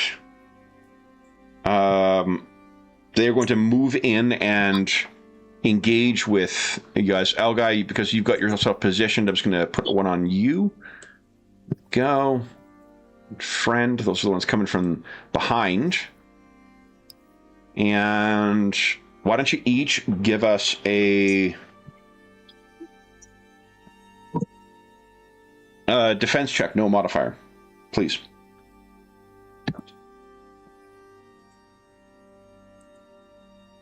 Yep. Okay. Well, I need to add a token here too. Let's do this. This is where these guys are acting. Hey, how'd you guys do? Friend failed too. Everyone failed. Shit. Three, so it'll be 4. I've only got a 7, so it's not my kind of thing. You know. Oh, fair enough.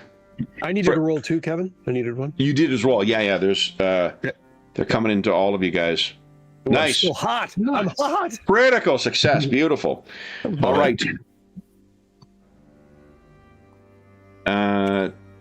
Test against defense, sneaking, or use of mystic powers. Okay, great. So it's only that doesn't apply to these kind of like saves, effectively. Yeah. All right. So then it is Hador. Give us an armor check, please. L guy as well, and friend as well. It'll be 3 points of damage less whatever you roll. Wow. Yeah. That cloak, man. It's pretty good. All right, then that was the gobos. I think the barbarian will go now. Is that on 10? That'll be on 10. Yeah. Yeah. You're on 9, right? Is there is there a roll that they have to make to interrupt, like when they choose to take their turn? I might be inventing something. I know they can delay, but I thought that. Let's see here.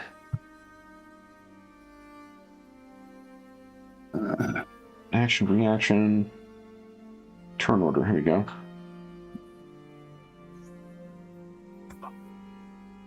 I mean, on the basis that you know what? Why don't we do this? Give us a his quick is 13, so it's what, -3. Give us a quick at -3, please, Hador. Me? All right. Yes, please. Okay. If you succeed, you'll be able to act before he does. Okay. It's unlikely, but let's give it a go. So they put the 1s on these dice. Unfortunately, they put 7s on them too. So he is much quicker than you expected. He goes racing in. I think, Elgai, since you are interposed in his way, he's going to bring that massive sword down on you. Would you give us a defense check at... is it accurate that's used for melee weapons too? Yes, Yeah. unless he has the Iron Fist. Got No, it. the 2, or I think it's Iron Fist, in which case he would use Strong. Yeah. Okay. So yeah, he's using strong. Then he does have Iron Fist. So that is defense at -5, please. So -8 in total. He's good. He's powerful. Yeah. You want to use your reroll? No. I'm trusting in my armor. Come on, chainmail. I may be sick, but why don't you take that 25% and go fuck yourself? Okay, 6. All right, it is 11 points. That's 5 points of damage you take from this big fucking hit. Wow. Then it is Hador's turn. Oh dear. Can I do this?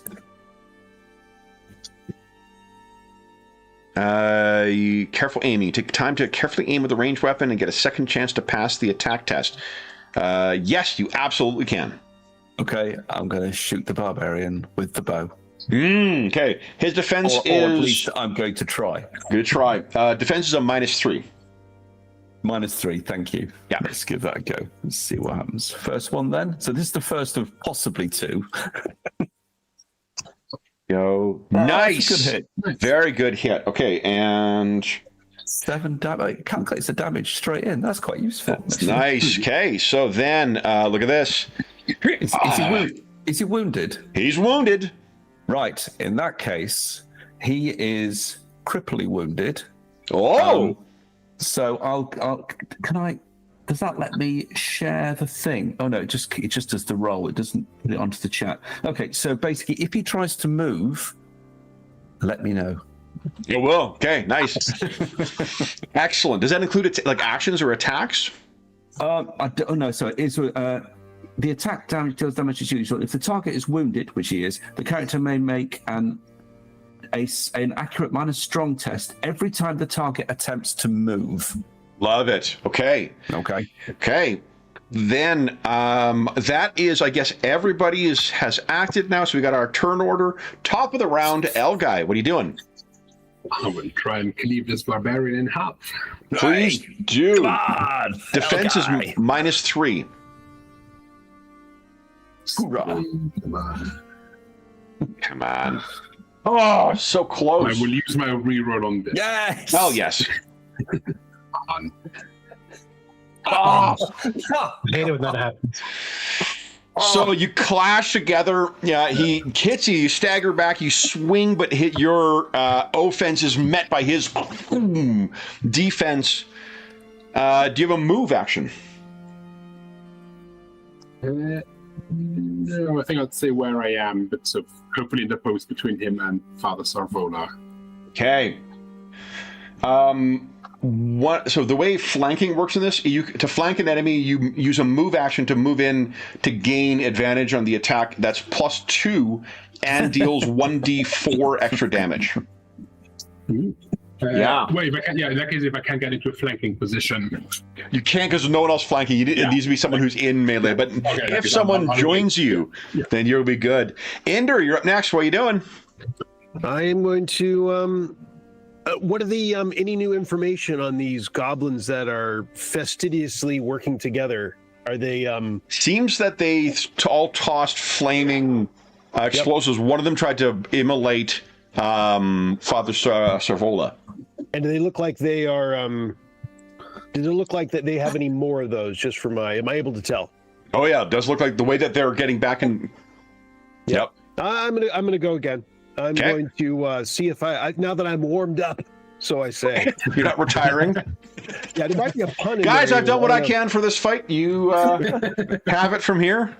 Prios be with you. I'll be working the soup line down there. Thank you. Who wanted the consomme and who had the chowder?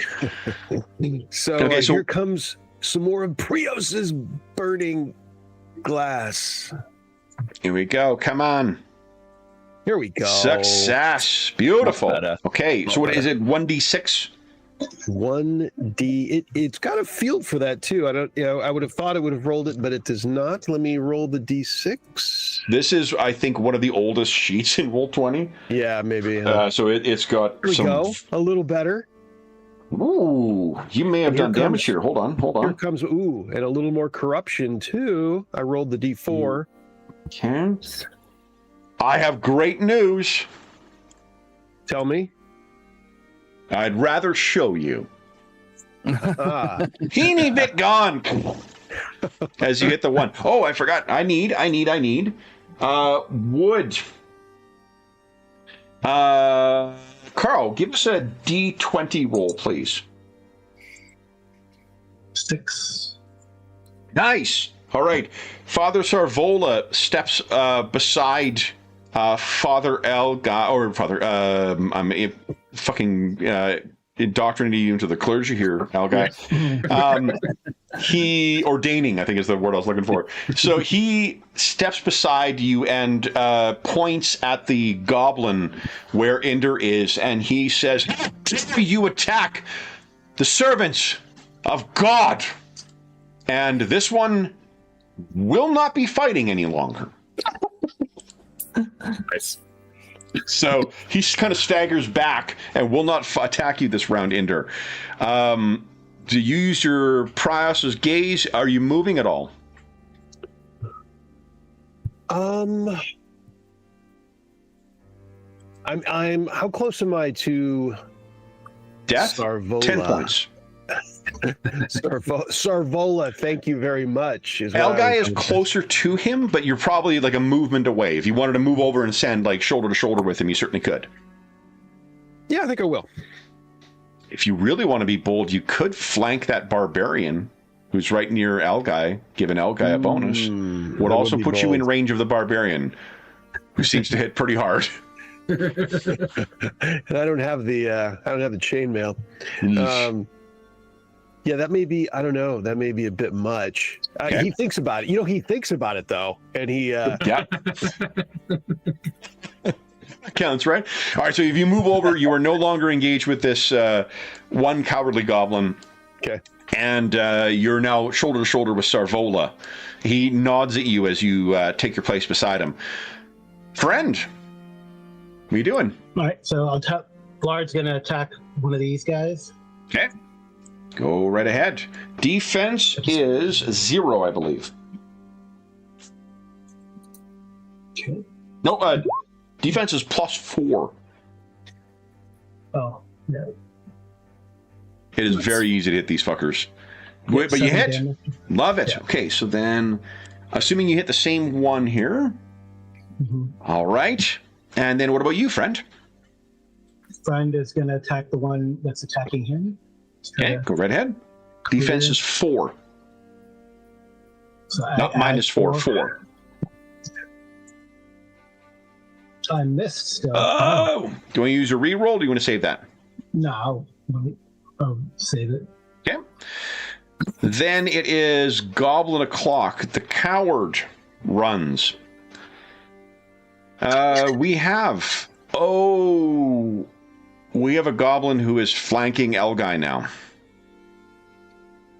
So, Elgai, would you give us a defense roll at -2?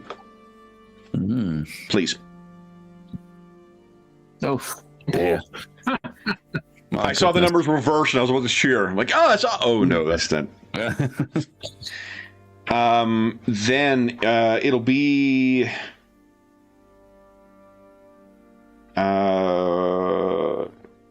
6 damage. So 4 negated, you take 2. Friend and Hador, would you each give us? Oh, and Flard, give us a defense check at Sure. -0. Okay. Could I this round, instead of doing my careful aiming, be doing this?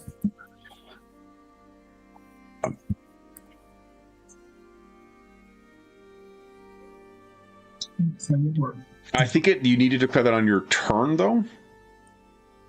In the turn order. Okay. Yep. I think so. I don't. Yeah. In which case, I'll just take the roll. What was that? What was the minus? Let me see here. Is it 2? Yeah.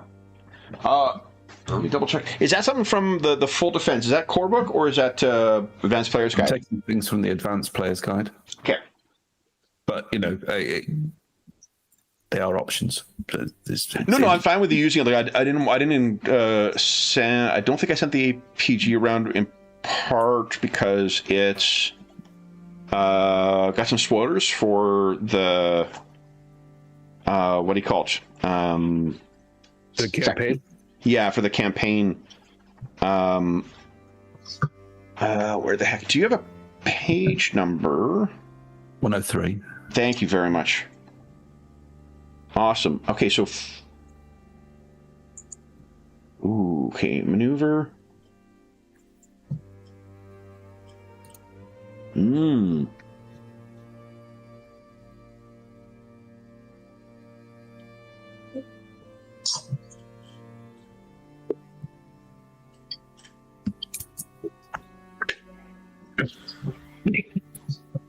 So sorry, the maneuvers are in place of move?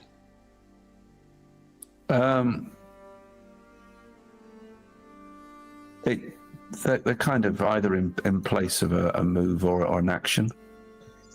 Yeah, because this one. I mean, this is just like all-out defense you get in like games where Yeah, in which case you would declare it at the start of your turn. So unfortunately, it's got to be on your turn. You could declare that, and then have the benefit of it. Because now that we're in our regular turn cycle, that's fine. What's the minus? It's a Florida. It is -0. Oh, -0. Okay.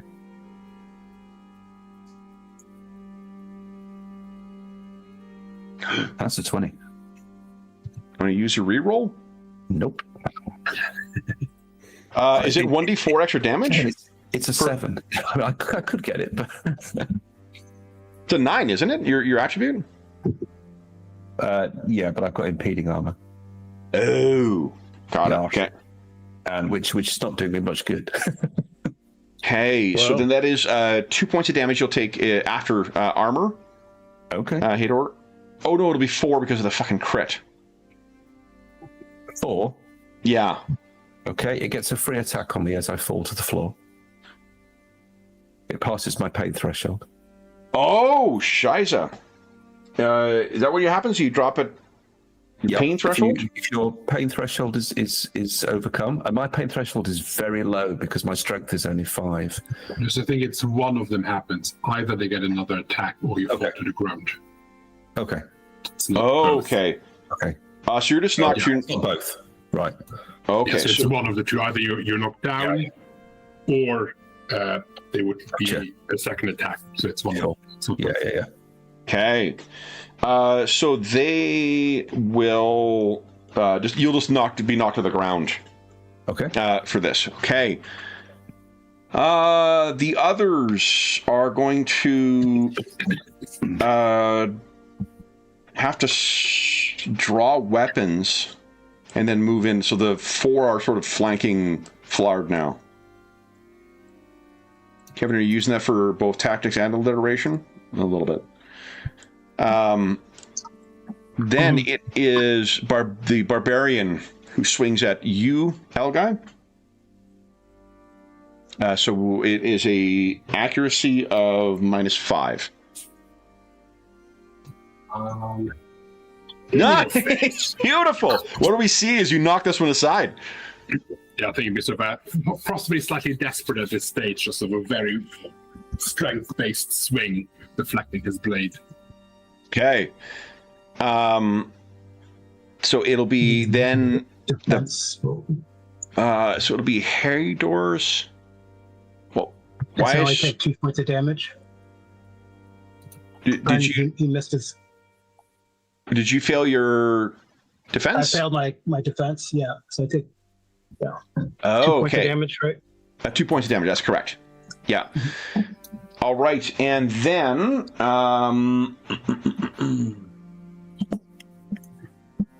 Hador, as you hit the ground, you can hear somehow Alwyn's voice. And would you give us a D6 roll, please?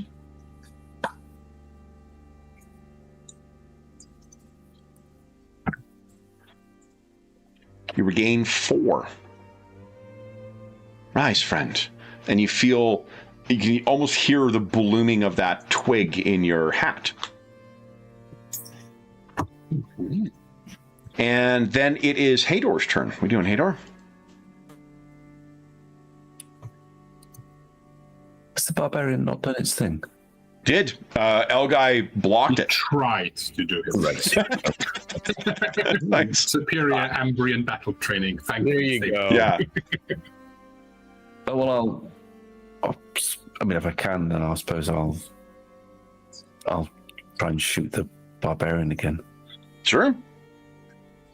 I think it's just a straight roll this time. So His defense is a -3. -3, thank you.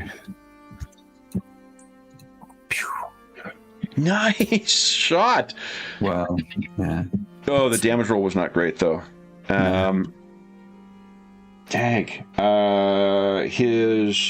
That is unfortunately stopped by his armor.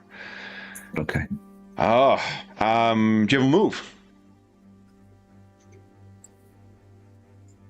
Are you staggering to your feet? No, I guess. I don't think so. I think if I was to have moved, I'd have done a careful aim instead. Oh, I see. Okay. Then Elgai.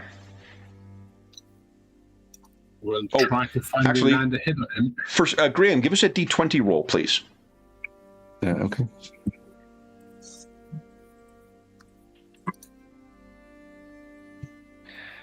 Another goblin is feared effectively by the voice of Father Sarfola. Off him! Then, that's right, Elgai, your turn. I will try and land ahead on the barbarian. Yes. Come on. -3, right? -3, yeah. There you go! Oh, that's a better hit. And he takes That's some nice. bonus damage because I have Iron Fist, so it's 12 in total.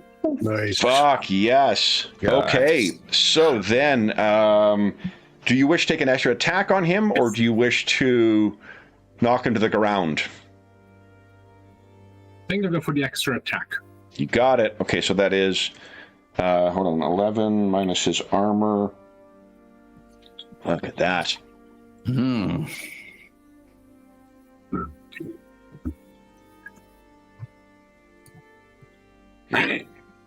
Okay. But he is badly hurt. Is there any other effect from hitting pain threshold that I'm missing here? Or is just that once you hit that, you get that trigger and then... Yeah, no, just unless other books have introduced different things. In core, it's either the knockdown or the free attack. Awesome. Okay.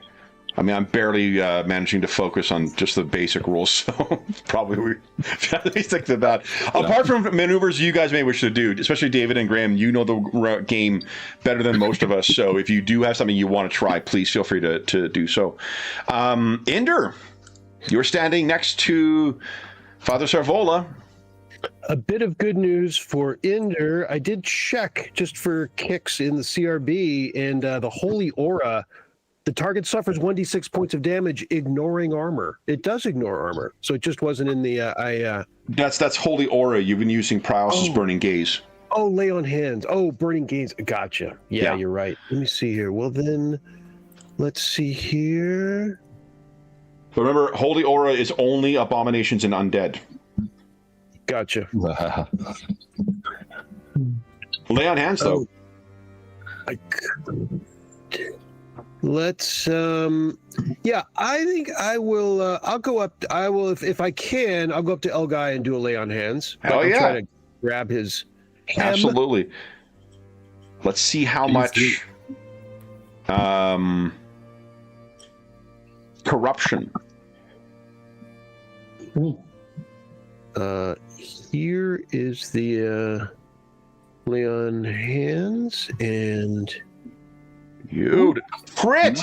I'm hot today. Wow. Is there anything that happens with a crit on a mystic honestly, thing? Really? It doesn't. Let's see. I don't think so. You think so? Okay.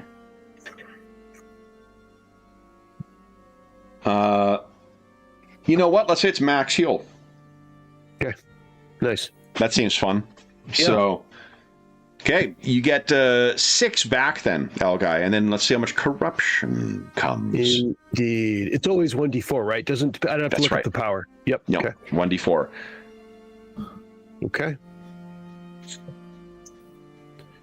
What is half your... Is it half resolute? Yeah. I have marked down the threshold is 8. Oh, for your corruption? That's what I have on the sheet. Awesome. I don't know Yep. what that corresponds to, but It's half resolute rounded up, so if you're 15, then it's Yeah. So Incredible. any corruption that goes above your threshold becomes permanent corruption. Anything that stays below is temporary and after some rest sort of fades away. But anything that goes above, you're permanently.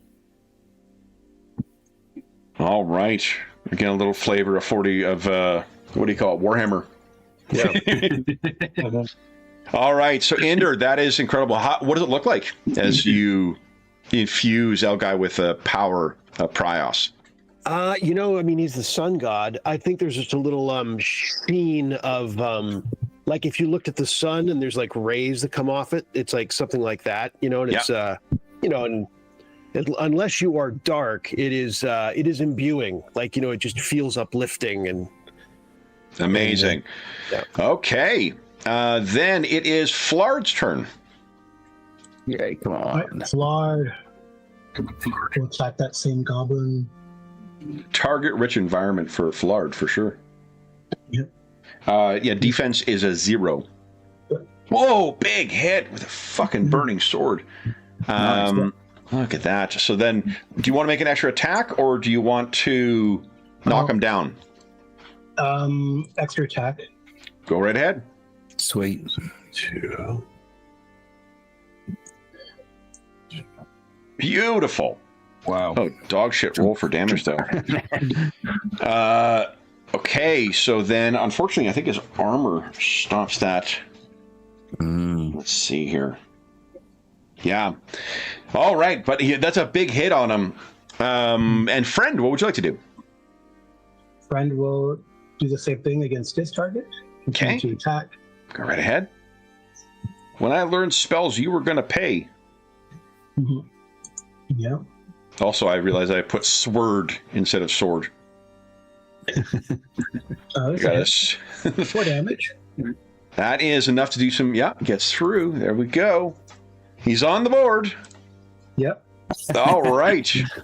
Gobbo time. The one with Hador is going to run away. Right. The one with Elgai. Elgai, would you give us a defense roll? -2, please. This little shit is still intent on trying to hurt you. Yeah. That is 6 damage. It's totally stopped by your chainmail. Beautiful. Nice. All right. Friend and Flard. Whew. Let's have Friend do his defense roll first. It's a 0. Okay. Oh, wrong thing. Oh, you attacked. Yeah. I hear that's the best defense, but Oh, there you go. very nice. Okay, so it hit you. Then Flard, I need 4 defenses from Flard at -2 each, please.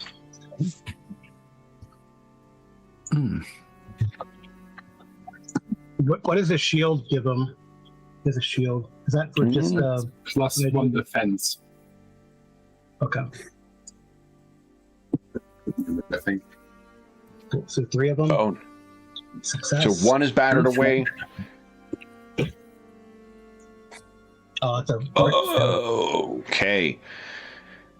Flard is hit for that'd be 6 damage. Okay. And the last Actually, one sorry, is that'd be 8 damage because of the thing. So you want to roll your armor for Flard? Okay. So we take 6. And then you have 1 more defense. Yeah, I got it. I rolled the 4. 1, 2, 3. No, you need 1 more for Flard. There's 4 in total. Oh, there's 4. There's 4 on him. Yeah. Okay. So I got 1 on top there. I'll just put him down here. That's easier.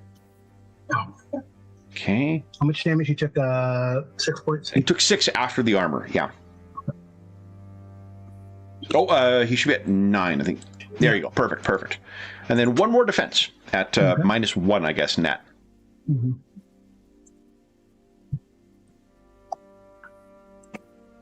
Beautiful. Holy shit. So what does it look like when Flard is in combat here?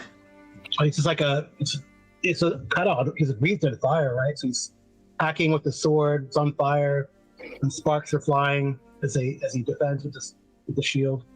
I Love guess it. he's leaking molten something. Is he Um, burning oil? I don't know. give us Flard. Give us one more attack roll. At let's see here. -2, please. Okay. Just realized because he was low. Okay, so that's a hit. So, because they have more of the bombs on them. Oh. So that one, because of your proximity, I'll say that they have to basically it's another save on your side to potentially hit some of the oil on them. He goes up like a goblin torch. The barbarian. Yeah, probably is not affected by fire.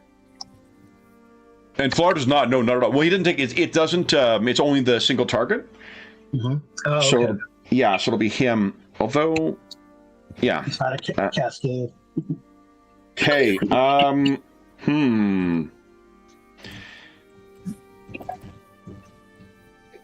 Think this barbarian is going to decide that he has not been paid enough for this bullshit. He was promised a soft path, not a hardened war veteran. So wrong thing. Where's my soft, old guy?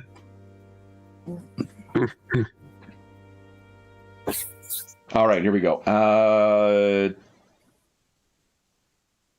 Oh. Yeah. Is he trying to disengage? Yeah. Oh dear. Yeah. Yeah, so you get I would happily take 3 attack. Go right ahead. He's terrified of you at this point, so. And he may not be able to move anyway. Oh, if he's hit. Yeah.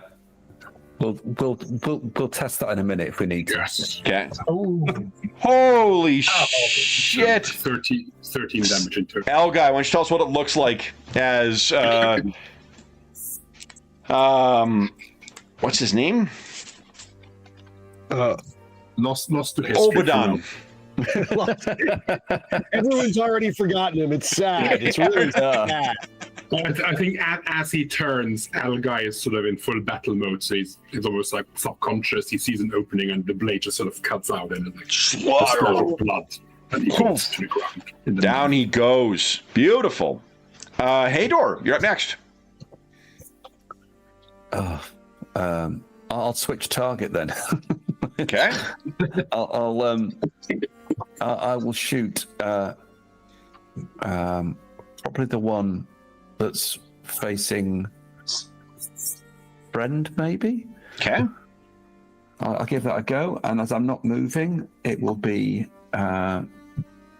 You get 2 rolls, right? I get 2 goes, but let me just see if the first one hits. The first one hits. Oh, That's nice. pretty good. Holy shit. So it's the one facing friend, you said? Yeah. Yeah, okay. Look at that. That might affect his pain threshold as well. Do you want to? It is. Oh, definitely. Do you want to knock him down, or you want a second attack? I think I will actually knock him down for friend. Okay. Staggers will be purple for prone. Then it is Sean. Would you give us a D20 roll, please? All right. Nice. Your cause is lost, coward. Flee. And that one that's facing you, El Guy, is gonna GTFO. However, not before you get a chance to act. El Guy. Can I tell that I've seen the other goblins run after? You've seen that, like, Father Sarvola seems to have some, like, uncanny presence that is, it's not affecting you, but it's like, I imagine it's sort of like the reverberation of something powerful passing by. I hate using this as an analogy because it's so inappropriate for the setting, but the one time I took my dad to go see NASCAR, I've never been in an event as loud as that, where, like, when they go by, you can feel it at the back of your rib cage. And I imagine that's sort of what the, being in the presence of one with such a powerful, charisma, or I'm trying not to say a powerful presence in the presence, but in which I think Elgai will, seeing that the goblin is affected, will not. He's already not a threat anymore, so he will head over to where Flard is fighting off. You can easily reach them and flank them. So be Nice. +2 to hit, and 1d4 extra damage. Don't enter the plus. Oh, wait, no, that's so Perfect. thing there. Close your defense, right? You will was quit. trying to attack one of them. So it would have been my strong. I mean, it would still be a hit. Still be a hit. Beautiful. Go ahead and roll damage. So, Nice. And you're doing +1d. When does your iron thing trigger? on all melee attacks. On every. Awesome. Okay, so that's 4 extra damage. So that's 11 damage. Holy sh! Which tell us what it looks like as you go. Do you want an extra attack or do you want to knock him prone? I think knock him prone next to it, hit the other one there. So. Okay. Another one is down. Okay. Then Inder, what are you doing? Ender is interested in flanking someone, if I can. Does he? Anyone in? Bold here. There are 2 prone goblins, one engaged with Friend, one engaged with Flard. I will point out Hador is hurt. Thing is, is there any possibility of using his Medicus in combat like Good this? question. There actually is. I saw it on the screen. Okay. Yeah, the GM screen lists that as one of the things you can move over and as your combat action. Nice. It is, I think, on a successful Medicus, you restore 1d. Where's it here? First aid. Oh, no, you need an herbal cure. Do you have an herbal cure? It's a good question. I do. I have 5 herbal cures, it Hell turns out. yes. So an herbal cure grants 1 point of toughness back. Oh, has greater effect if used by someone with a Medicus ability. You have the Medicus ability? I do. So it's 1d6, and you have to test cunning, and then it heals 1d6. Love it. Can be used once per patient per day. Yeah, that's awesome. So and without a herbal cure, you still do 1d4. So go ahead and race over and apply to Hador. Yeah, I run over and give him words of encouragement and apply the herbal cure. Oh, thank you. All right. Nice. Medicus success. So it's 1d6 then. Really? Okay. Wow. Gosh. There you go. Oh, We're look back. at that. Beautiful. Mark It off smells herbal- terrible, per the Yeah. rules, but That's it it works. working. That's it working. It's like the That's Werther's all right, I'm just original. all covered in shit yet again. All right. So it's Inder's turn. Flard. All right, Flard is probably going to try to finish the one that's prone. Got it. So you'll advantage on the attack, +2 to hit, 1d4 extra damage if you connect. Okay, so it's a total of +6 then, or is it? No. It's a total of +2. So when you don't put the plus sign in, but put a 2 in for when it asks you for a modifier. There we go. Yeah, it hit. Okay, 4, and then roll 1d4. What's that? Oh, roll 1d4. You get 1d4 extra because you got advantage on the attack. Oh, okay. Mhm. 3 more. That goblin is no more. There you go. Friend, Nice. what are you doing? He looks at whoever shot. Was it Hador? Thank you, friend. Says It's all right, friend. Goblin, And if you- you should have. Goblin, you should have stayed in your tree today. My apologies. As he smacks him. You'll also get +2 to hit. He missed. A 9 you would have He's had. gonna- So yeah, Yeah. he missed anyway. okay. I am not very good at this. You are lucky, Goblin. You are not my friend. Unless you run away.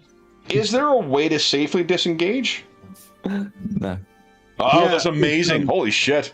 On the movement action, yeah. No, but that used to get the free strike though. Oh. Yeah, so that is a really interesting. Yeah. You got to think when you're getting into melee combat. Holy smokes! Seriously. All right, friend, you have a free strike on this one on the ground. Does not need to have Father Sarvola tell him to flee. He's ready to go. So you get a free strike against him +2, friend. I don't think friend will do that though. We'll just let him run. Okay, so he goes racing off. Yeah. L guy, you run away from that other guy. He runs away. These two. I guess he wants to be my friend. See. Flard, would you give us a, let's see here. Oh, look at that. Flard, give us a persuasive check at +3, please. Okay. Nope. Okay, now they're still fighting then. Okay. I can't remember if there's rules for morale anywhere too, but that's my kludged together version. Then Flard, Two defense boy. rolls, right? yeah, they're going to try and take this monster down so they can safely flee. Flard, go ahead and give us 2 defense rolls, please, at -2. Two. First one, just barely. Dag. Okay, so then that is. Second one. Okay. Oof. Oh, we haven't seen it yet. Oh, you want to do the second roll or the? Oh, sorry. Yeah, you roll your damage first here. So it'll be 6 points of damage. Give us your armor check. Nice, only 1. Okay, and then your second defense. Okay.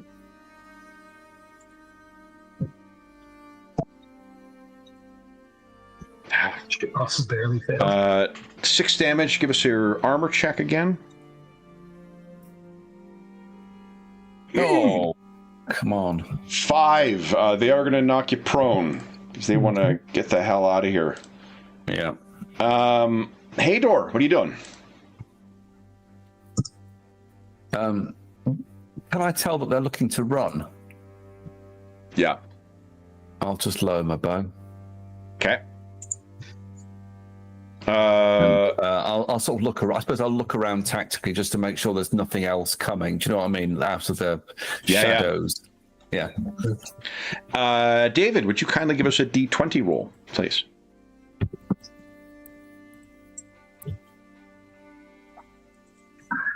Flee! As your fellows did, there is Prios's work to be done here. And though he was going to run anyway, yet another one is compelled to get the hell out of here. Yeah. Any of you can take an action other than... Well, Hador has already bowed down. If anybody else wishes to take an action before the goblins go, they can do so. Otherwise... Alga will just stare at them. Fred is going to go try to help Flard. Okay. So... head over to Flard. Is there anything you can do to heal him? Can't remember how it works with the summoned creatures. Let's see here. It is... guys, we got rules for dying characters. Let me just bookmark that. Just has to be repaired by a blacksmith. Okay. Oh no, that's wait. So the wait. It's only if it gets perishes in battle. If it perishes, it has to be. Here we go. Yeah.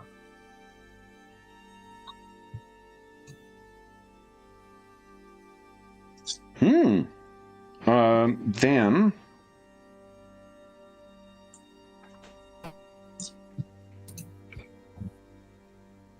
Do you guys know how summoned creatures heal?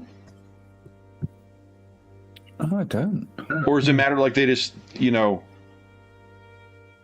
I think they heal the same way characters do. Okay. I think they're just treated as an extra character. But like, Got it. I've not had a summoned creature in the game before, so... Oh, okay. So then let's say that you could use your Florida, I don't think you've got Medicus, right? Not Florida. Here you go. Friend. No. Medicus. No, so you're not going to be able to, unless you've got, and I think you've got squat for gear right now. So other than moral support, there's not much you can do for Flard right now. You could just chase these goblins off, I guess. Yeah, I could probably swing his staff around and chase the goblins. Okay. They run off as well, leaving only you lot behind with Father Sarvola. The crowd is actively cheering you all at this point. Because those who came out to support Sarvola, they sort of began to flee. You have driven off all of them with no casualties among your numbers. Or among Father Sarvola's troop, for that matter. So I think when the last of them gone, Father Sarvola will then turn to you, friend, and says, is your flaming ally, will he be well? I do not think so. His flame is diminished, it seems, and he is spewing out burning oil or molten lava like a volcano does. I do not understand. If I know what volcanoes are, I don't know if he does. Yeah. I read about them in my master's book. Yeah. I think he says, then, if he can walk, we should. There are hungry mouths that await us. Yes, I'm hungry. Okay. Then you guys will lead Father Sarvola and his retinue to the camp. We're a half hour past it. Why don't we take our mid-session break now? Yep. Then we'll come back and we'll talk about if there's anything you guys wish to do among the belongings or whatever of them, and we can talk about what you want to do next. So for those listening at home, we'll be back in about 5 minutes. I'm actually going to mute myself in the call this time, so I don't actually mute myself for the first half of the second half of the game. Oof.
All right.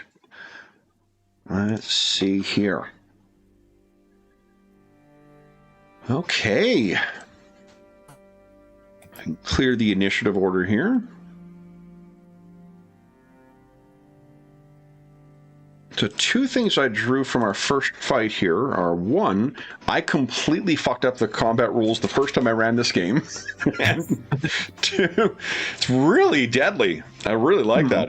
It makes for a quick fight. Okay, we're all back.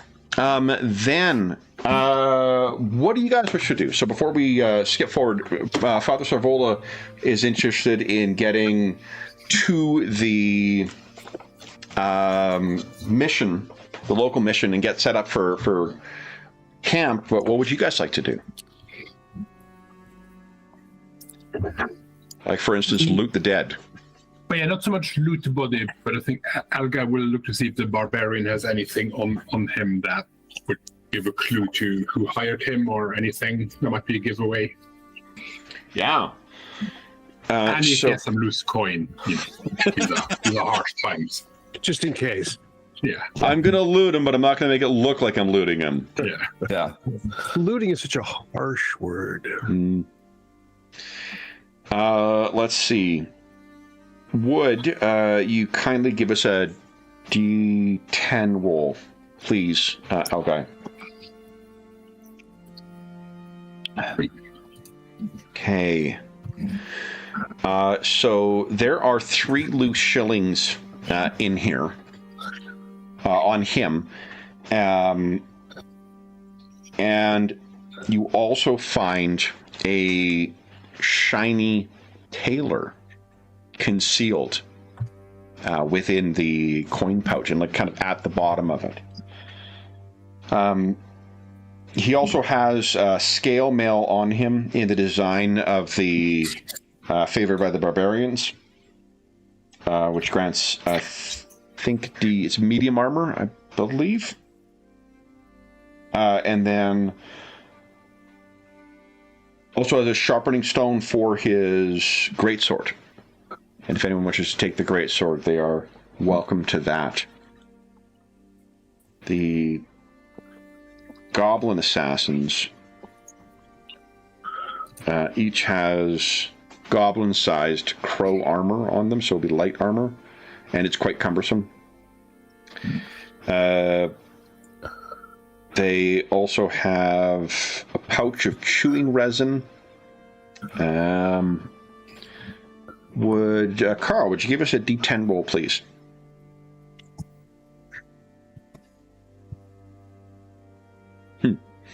There are 3 ore tags between them, so they seem to be very hard up for cash.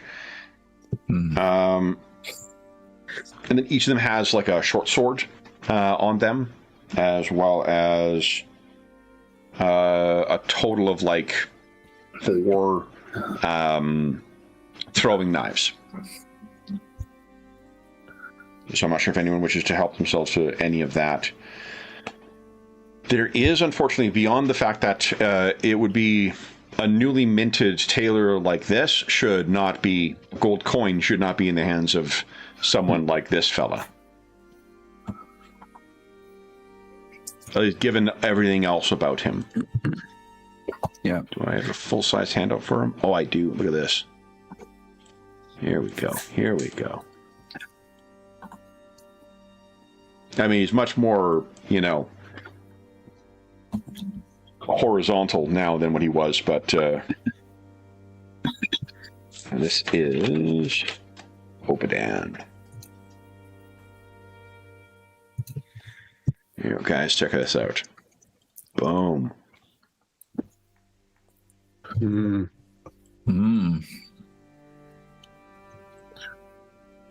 So, it appears, Inder and Hador, that the rumors were true. But you have thwarted it. There is a great deal of jubilation among the people here. They are asking your names, and they are praising your sigil if you share that you are of House Elgai. So, House Artigal. What do you guys wish to do next? Our guy will donate the thaler to Father Sorgola. Ooh. Okay. To keep the shillings. Okay. For the group, yeah. Like friend can have like a night in a bed or something. Like sure. So Father Sorvola first asks, like, where did this? If you offer to him, he looks and he says, "That is a great deal of money in this place." Especially on a dead assassin.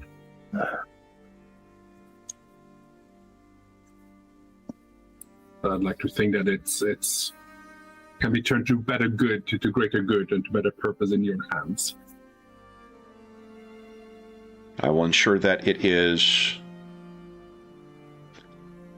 used to further our mission.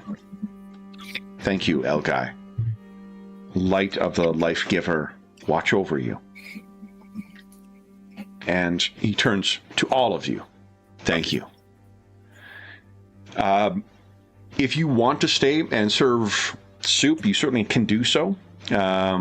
If you wish to go and make your way back, it is probably, it's probably about 7 or so when you left, so it would be about 9 when you guys got here. Fight, the aftermath. By the time soup starts being served, it's probably like 10:30 or so. Right now it's going to be past noon by the time you get back to Thistlehold, so do you want to spend time here helping out and then walking it back, or do you want to assume that they've only hired one set of assassins? Well, yeah, I think Hador will take one of the one-handed blades from the goblins and sheath it, use it, possibly, and we'll. Friends, I think what we should do. I cannot be totally sure that it's just them. I think maybe a sweep of the place just around here, just to check it before we go. I think I might take a dagger as well. You said they're daggers. Yeah. Yep. I'll grab a dagger. Okay. Sorry, they're daggers, are they? Right. Short sword, I said, but there's throwing knives on them as well that could be repurposed as All right. daggers. Let's see here. So that might equate to like a single-handed weapon, maybe. Yeah, I'm thinking it'll be. Let's see here. Like the throwing. Oh, you know what? There's a bigger weapon list out of the player's book, right? Yeah. Here we go. Page 150.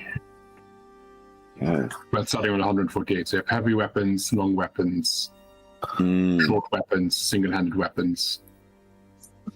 Okay. Okay, ranged weapons. Let's see here. There's a boomerang. It's called a throwing wing, but I mean, I know what the fuck it is. Right. Let's say well, there is an assassin's blade listed here, guys. So I think that's probably what the short weapons are. Nice. And the assassin's blade is a short weapon, but that has the concealed quality. Ooh. It also has the short quality. Let's see here. You know, the list of weapons in the player's guide doesn't duplicate what's in the core book. So, let's see here. 150.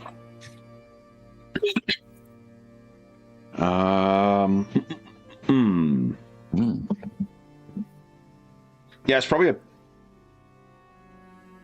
a bastard sword,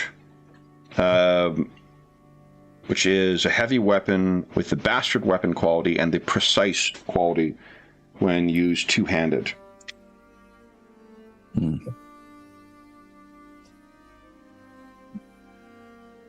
What the bastard quality does, that's great.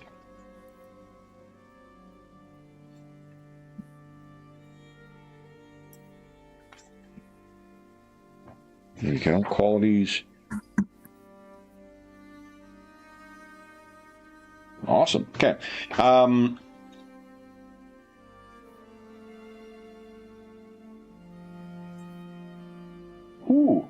That bastard sword, when used, is because it's precise, gives +1 to attack tests. Is that what yours does, Al Guy? I have a great sword. Oh, okay. Bastard sword. So.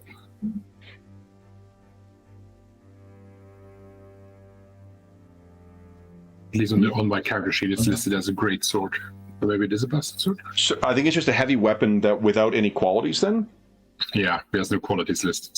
So then, yeah, so I guess this one, if you wanted to swap out, this one would be precise. So it would give you a +1 to hit, and it would be a bastard weapon, meaning it can be used one-handed or two-handed. Yeah, well, I'll have no announcements then. I'll have it figured. Okay. The bastard weapon loses one or all of its qualities when used single-handed, but can be combined with a shield, which may be preferable at times. Yeah, so I mean, honestly, it's no different from your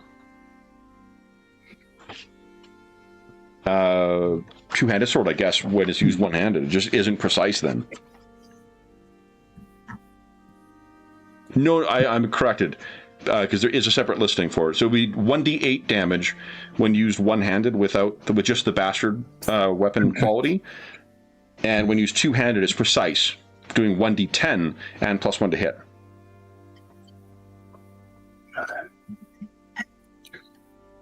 Okay. I'm noticing that if your enemy's wielding a long weapon, there's a free attack even when you close with them. Oh wow! And I think my quarterstaff is it's listed as having the long quality, Does it? What it says on my sheet when I got the pre-gen. Okay. I mean, it's a long it's under weapon, and it has the blunt quality. Yeah, long and blunt. Yeah. Okay. So keep that in mind. Why didn't you use that then, Sean? Apparently. What was I thinking? Because I wanted to see the power of Prios. It's a masochist priest. All right. Then There is a way of getting free attacks, but you have to be a novice in acrobatics and succeed on a quick roll. oh, okay, So cool. it's pretty harsh in that regard. Yeah, that's no joke. When you're getting in, you're getting into. I mean, it probably is much more realistic than, Yeah. as someone who has been in precisely one fight, and that was me being drunk and hitting the side of the head. So then, anything else you guys wish to do? Hador, you suggested waiting. More doing a sweep, just to sort of have a look around the proximity of the of this site, just to check if there is any more suspicious sort of lurking foes. Yeah. If not, go. It's not a rigorous search, but it's the best we can do. Sure. So what do you think? Like a vigilant? It would probably be Check, I think. vigilant or cunning. Yeah. Let's make it whichever. at +3. Okay. So if you guys are working together on this. Beautiful. Nice. I believe, is that your third crit with vigilant, or? Vigilance seems to be the one. Yeah. Yeah, again, I have my theory. Everyone has their game. I believe we found yours, Graham. Yeah. Right. Okay, so what you can find is... Let's see here.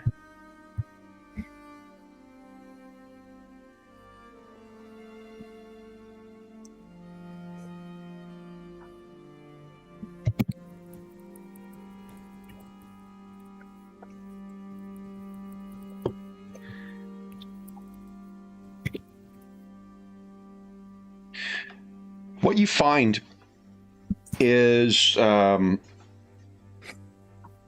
that there are some, not goblins and not barbarians, but there are some folks who do seem to be taking a keen interest in not only the activities of Father Sarvola, but also the activities of you guys. If you, I think with the crit, what you, might do is with someone who sees who you're looking at, they may volunteer. Is that? Oh. Those are them servants of the bailiff of Blackmore, Caroldo Erebus.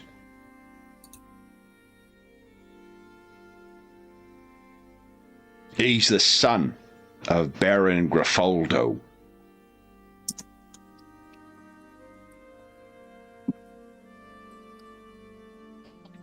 Controls sort of the lands otherwise around Thistlehold. Oh. They mean trouble. I think they know that you mean trouble. That's why they may be keeping a distance. Maybe. Them is bowies. I see. Oh, well. And they seem to be watching you, but otherwise, like, they're not taking steps to intervene. They're not taking steps to do anything, really. Okay. The guy keeping watch, are you trying to be intimidating, or are you just trying to... No, I think ironic or something. Just Okay, yeah. Then he sort of, will nod in your direction. But yeah, that's right. if you come back and report that, they say, yeah. What Father Sarvola says, many of these, the bailiff, as he calls himself, he would squeeze blood from the stone that is these people, the desperate. Would that he was not so enamored of his intoxicants, he would be more trouble for these people, though trouble enough he causes. I see.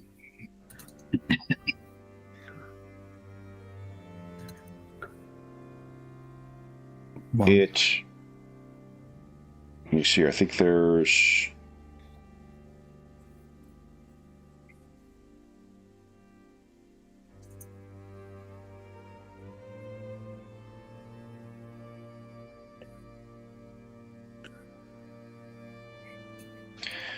I think partway through the day, there is a bit of a surprise for you, Inder. Around noon is when a small group of sun priests arrive. So Father Sarvola greets them all. They will nod towards you as well. And they are collecting materials from the from the mission to then bring out and distribute amongst the poor who cannot make their way to the tent itself or to the mission itself. One of them... Do they have... Go ahead. I was going to say, one of them may come to you and say, "Hello, brother. I do not think I am not familiar with you. Are you new?" I'm Indor. Yes, I have recently arrived from the fallen land. And how good of you to lend your hands to such worthy work so soon, Inder. Well, I'm trying to find my footing in the new realm. The life giver. It's said that by assisting others, that we might find our own way stand. Will you join us?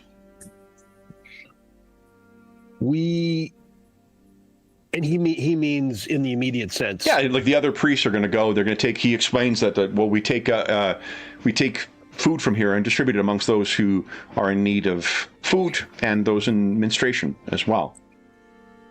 I am with a small group, and we actually have a task before us to help one lost in the leaves of Davakar. So I'm not sure when we'll be pressing on, but it'll be soon.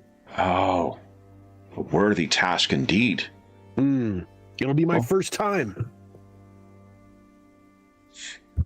Then, I'd like to Prius watch over you. I appreciate it, and over you. Thank you. They go about their task. So it's probably around, Hador, it probably took you about maybe 45 minutes or an hour to do that reconnoitering.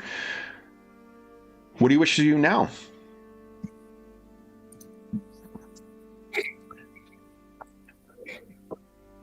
I mean, let's reconvene. Maybe Inder will just chat with the group to see if what do we think, friends? And gives a smile to friend. What do we think? What do we? Should we press on to our forest-centric task, or do we need to lay up here longer? And is Flard there? Flard's like sitting there, right? Yeah. I mean, I'm not really sure what I'm looking at. Eyeballing him from a medicus standpoint, I kind of questioningly look at friend, but do we need to wait? I think you probably can't use the bandage on him, but I think you can give him a medicus roll and then restore 1d4 if you want. Yeah, absolutely. I'll look to friend, and we'll discuss it or whatever, and then I will. Sure. Yes. Let's see here. Medicus. Excuse me. Very nice. So 1d4 restored to Flard. There you go. Little something. Okay.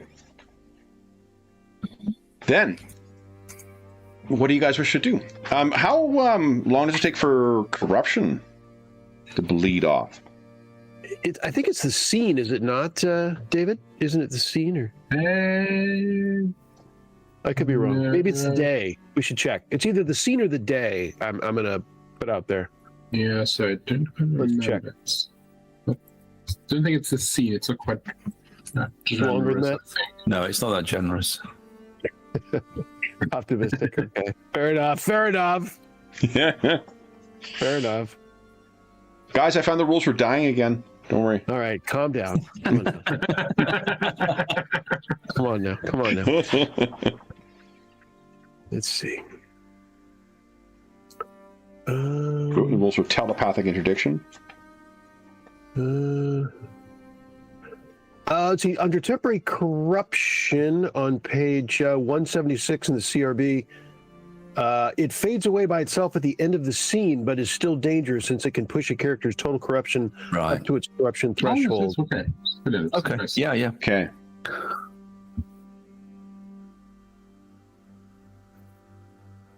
Let's see. Under temporary top Oh, left. yeah, so then it will fade. In which case, you could potentially try and use lay on hands on Flard if you'd like. Yeah, I think that sounds worthy. Okay. Let's give it a. I mean, I'll he's always burning? Is that right? Yeah. Yeah, cautiously. I'll make my way in. It is lay on hands, so it's a little daunting. Yeah. You know? Lay on palms about 2 inches away is more accurate with. Right. Yeah. Yeah. Nice. There you go. Good stuff. So, what is it, 1d6? Yeah. There we go. 5 more back for Flard. And I smile at Flard. Not sure how much interaction. How well do we know each other, friend? Carl? Friend and friend? You're muted, Carl. Timo! Timo. Oh, I tried to do that on purpose. Absolutely. Appreciate it. Much appreciated. Anyway, I think we've only known each other a couple of days, right? Okay. Yeah. I was wondering if it was fresh. Well, I mean, and then there's Flard, who is, a little bit difficult to put your arms around. Literally. Yes, I read about how to. I read about how to. My wizard friend said summon. He is a servant, yes, but he is a friend as well, just like you, Indra, friend. Delightful. Well, so it's a friend of friend's friend is what you could be. Non-friends. Indra. Who's on first? Yeah, friends of. Third base. Well, delightful. He looks a little bit better. Although it's difficult for me to tell, but yes, excellent. He's always cracked. I think that is just Flard's way. Indeed. Can you put yourself on fire, Indra? Not that I'm aware of. Not on purpose. Hopefully not. Sure. Flard. Good for Flard. One thing that would occur to you as you're coming back is, perhaps when you're touching your hat, you notice that twig is still in there, and you're reminded of Alwyn's voice that came to you in the midst of the fight. Yeah. I'm sort of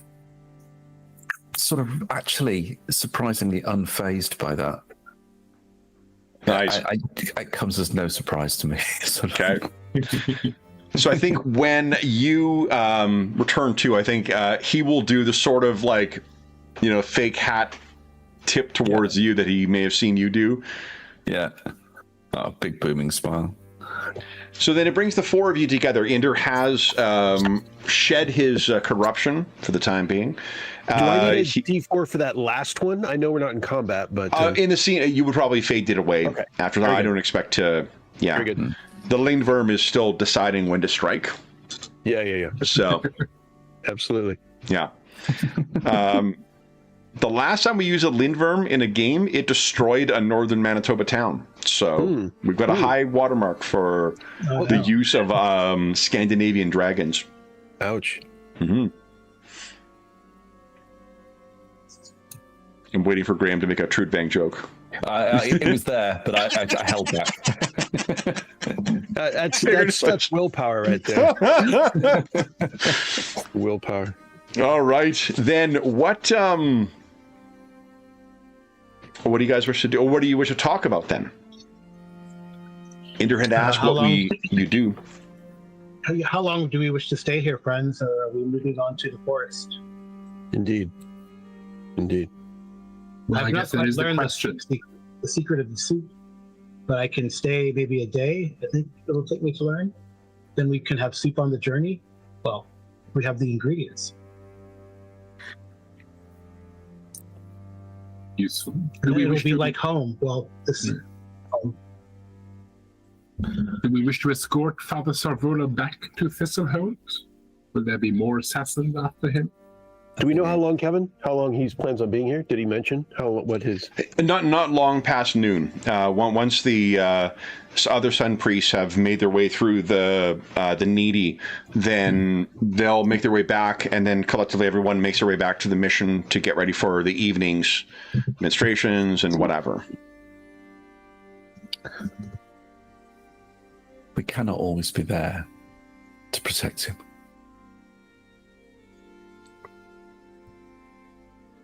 It did seem How like many assassination attempts? How many assassination attempts will happen on the Skin Man? Hopefully The that's information we complete. have is it's this one, Indeed. this foe. It was very specific, so I'm hopeful that it is complete. I mean, the hooded man may, of course, send others. Hopefully not today. But not today, and maybe not for a while. And ultimately, we could not stop it forever, and we have other pressing matters to resolve, other people's lives. Indeed. So Prios will send other guardians to Father Sarvola if they need it. Yeah. Yeah, If we return to Thistlehold and then head into the woods tomorrow morning. yeah. That sounds a good plan. Yes. So the things you had planned to get done, you had spoken or discussed trying to follow up on the charter that the sister had filed. Right. And there was a discussion of finding there was someone with a marvelous singing voice who apparently she hired on with her, but they couldn't remember any more particulars about that. Well, yes, I think Hader, you were going to do a pop crawl to find the singing voice, right? Well, a warm bed, a fine Ambrian ale, laughter and friends. I think that's what's needed now, isn't it?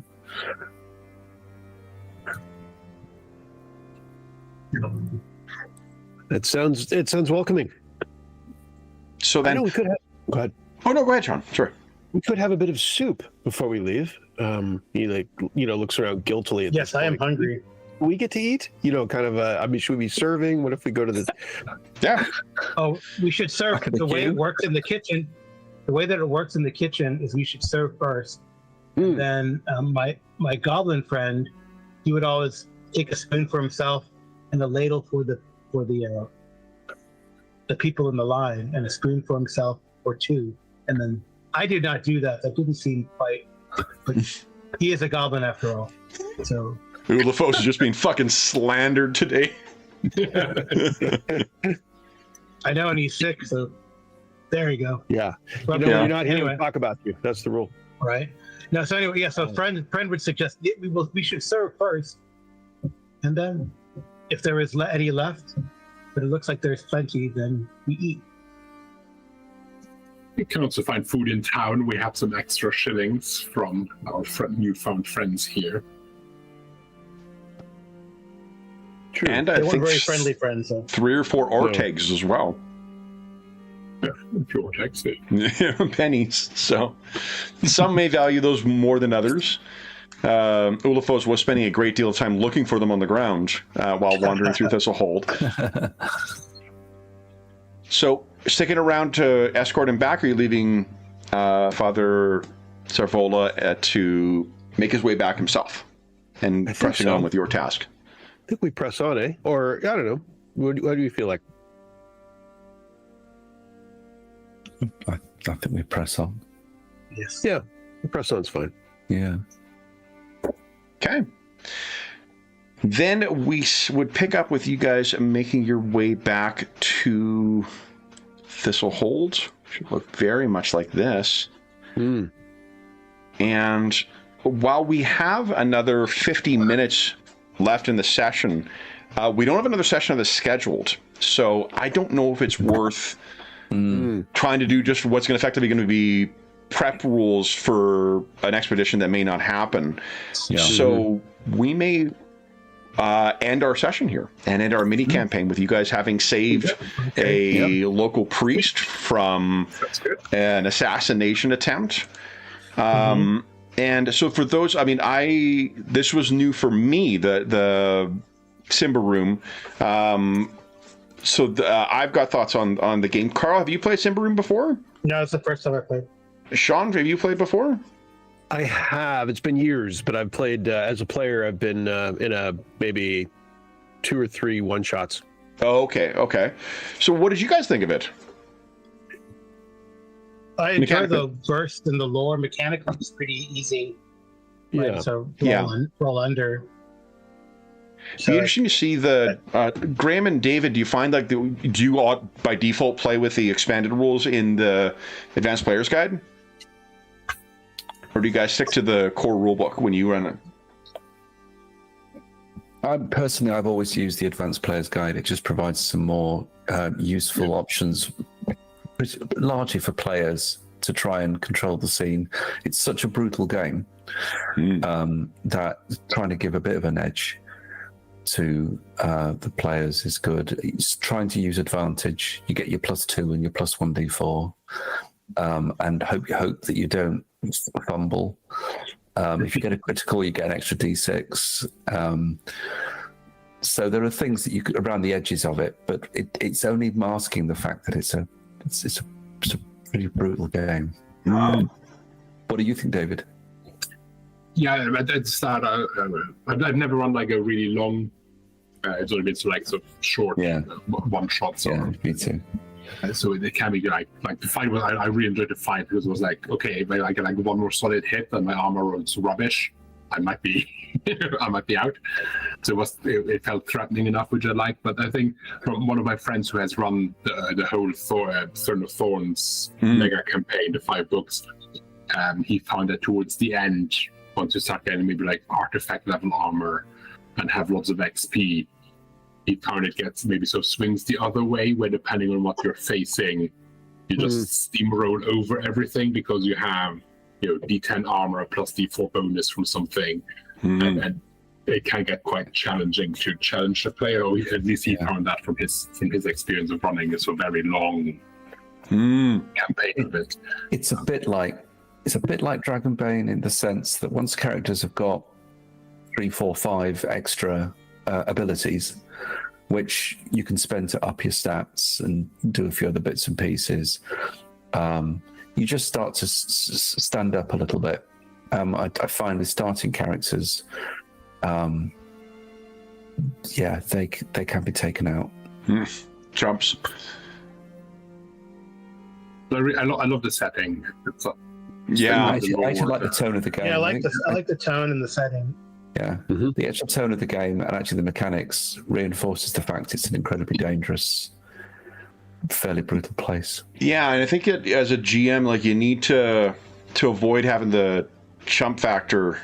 If you're not using dice re-rolls, you need to be using those modifiers for skill checks that are related to like interacting with others or pushing the story part of it forward. Because if you don't, you know, some of you guys have like 5 in your stats for some of these things. So, you know, a 25% is, you know, that's Warhammer Fantasy 2nd Edition territory for like, well, I guess I just suck at everything. So yeah, the combat was it was surprising because like it was quite deadly, but you guys were also quite effective. You know, like having I made what you guys were rolling for. He's got it's not diplomat. It's like I can't remember what ability is that Father Sarvola has, but basically he can like make people stop fighting because he's got the master level in whatever, you know, his domination, it might be called, thing. So that's what you were doing. That certainly helped to winnow down the opponents, but like that couple of big hits from L Guy was really made that one dangerous opponent just fucking mincemeat, which felt good because like you were getting beaten up quite badly, and the healing feels not gamey in the way it does in like say, you know, D&D or Pathfinder or Draw Steel, but it feels consequential. Like it feels like that's a thing that is turning a fight. So niche protection felt pretty good for the Theurg. Yeah. I felt I was and I didn't have a good idea of how effective he'd be in combat. Pretty limited, you know. It's at this point as a novice with his you know, fire. I haven't really looked at the next 2 levels that you can get with it, but that seems, you know, I just didn't know what priests were like, but that seems, you know, pretty relatively appropriate. I think it probably would have been a different situation if you had, you know, if I did what I do in most games and just like threw a fuck ton of undead at you. Because your holy aura would have been, that is my usual go-to, and you know, your character is particularly effective against them. So what do I do? Oh, it's gonna be goblin assassins. but those in particular, right? Which seems relatively appropriate, and now I have a better idea that the Theurg is relatively support oriented. Which next time I would keep in mind that it doesn't hurt that the quarterstaff gets a free shot on foes that come in that also don't have a long weapon. That's in mind. But but anyway, it's kind of it's pretty good. I think that if for as far as the setting is concerned, because that's I think that one of the big draws for the game. It would be a game you would need to either be like one of the only games you run so players have it fresh in their mind every time you come to it, if you're running it once a month, or every 2 weeks at minimum with a dedicated group, so you could keep that, you know, whatever stuff you're building up through the role playing and the you know, interacting with the other stuff, that would allow you to build up without losing, like, okay, what the fuck were we doing? Why were we doing this? Why was this important? Because there's the setting itself gives you such an opportunity to really dive into the role playing and the politics and the history and the various you know, factions that are striving against each other. But if you're struggling to remember what happened, and like even for running it, I had to go back and refresh my memory of like, okay, what the hell happened last time? You know, I think that is a more it's something that would benefit from more regular attention as opposed to casual. But I think you know, you can also get a feel for the setting with a short dash of it, for sure. It's not one of those settings where you need to explain 30 things before you can really get down to playing. Well, I know elves in most settings are pointy-eared things, but in this thing, they're like blowfish and they float on the. Any closing thoughts on Symbaroum, guys? More, please. That'd be fun. Like to explore. It feels unfinished, not being able to find the. I mean, maybe the noble sister. Yeah, maybe like how you do like a short tale, like we level up a little bit, so we have some more abilities and really explore the game, right? So I think and I think that'd be kind of cool. The kind of stuff that it's one of the things I will say with this setting, there's very few settings that I really find like I'm engaged enough in that I want to learn it all so I can properly convey it to the players. This is one of those few settings. I spoiled the mega campaign for myself and read the campaign spoiler. It's so fucking cool. The Throne of Thorns campaign itself is amazing, and not only because of the cool story, but it seems to be very they have a way of talking about two different types of adventures, broadly speaking, in the game. One of them is like site-based, and one of them is I can't remember what it's called, like adventure sandbox or something like that. It's not that, but it's something else. And what it effectively means is it's a much more open campaign to how you make your way through everything that happens, as opposed to what I feel that, and I don't mean this in a bad way, because like there's something to be said for having a focused type of campaign, but like a Pathfinder adventure path really has a spine that you're going to move through for the whole thing. This has that, but I've yet to read an adventure path that has as flexible a spine as what the Throne of Thorns does. So I was skeptical how a 6-part mega adventure or 7-part or however many parts it has would possibly play out. I'm convinced it's they've done a very, very good job of landing it. The reputation that the campaign has definitely seems to be well earned.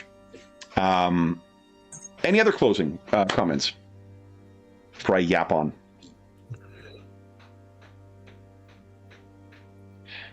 Then the first thing I want to say is a huge thank you to our stalwart players here.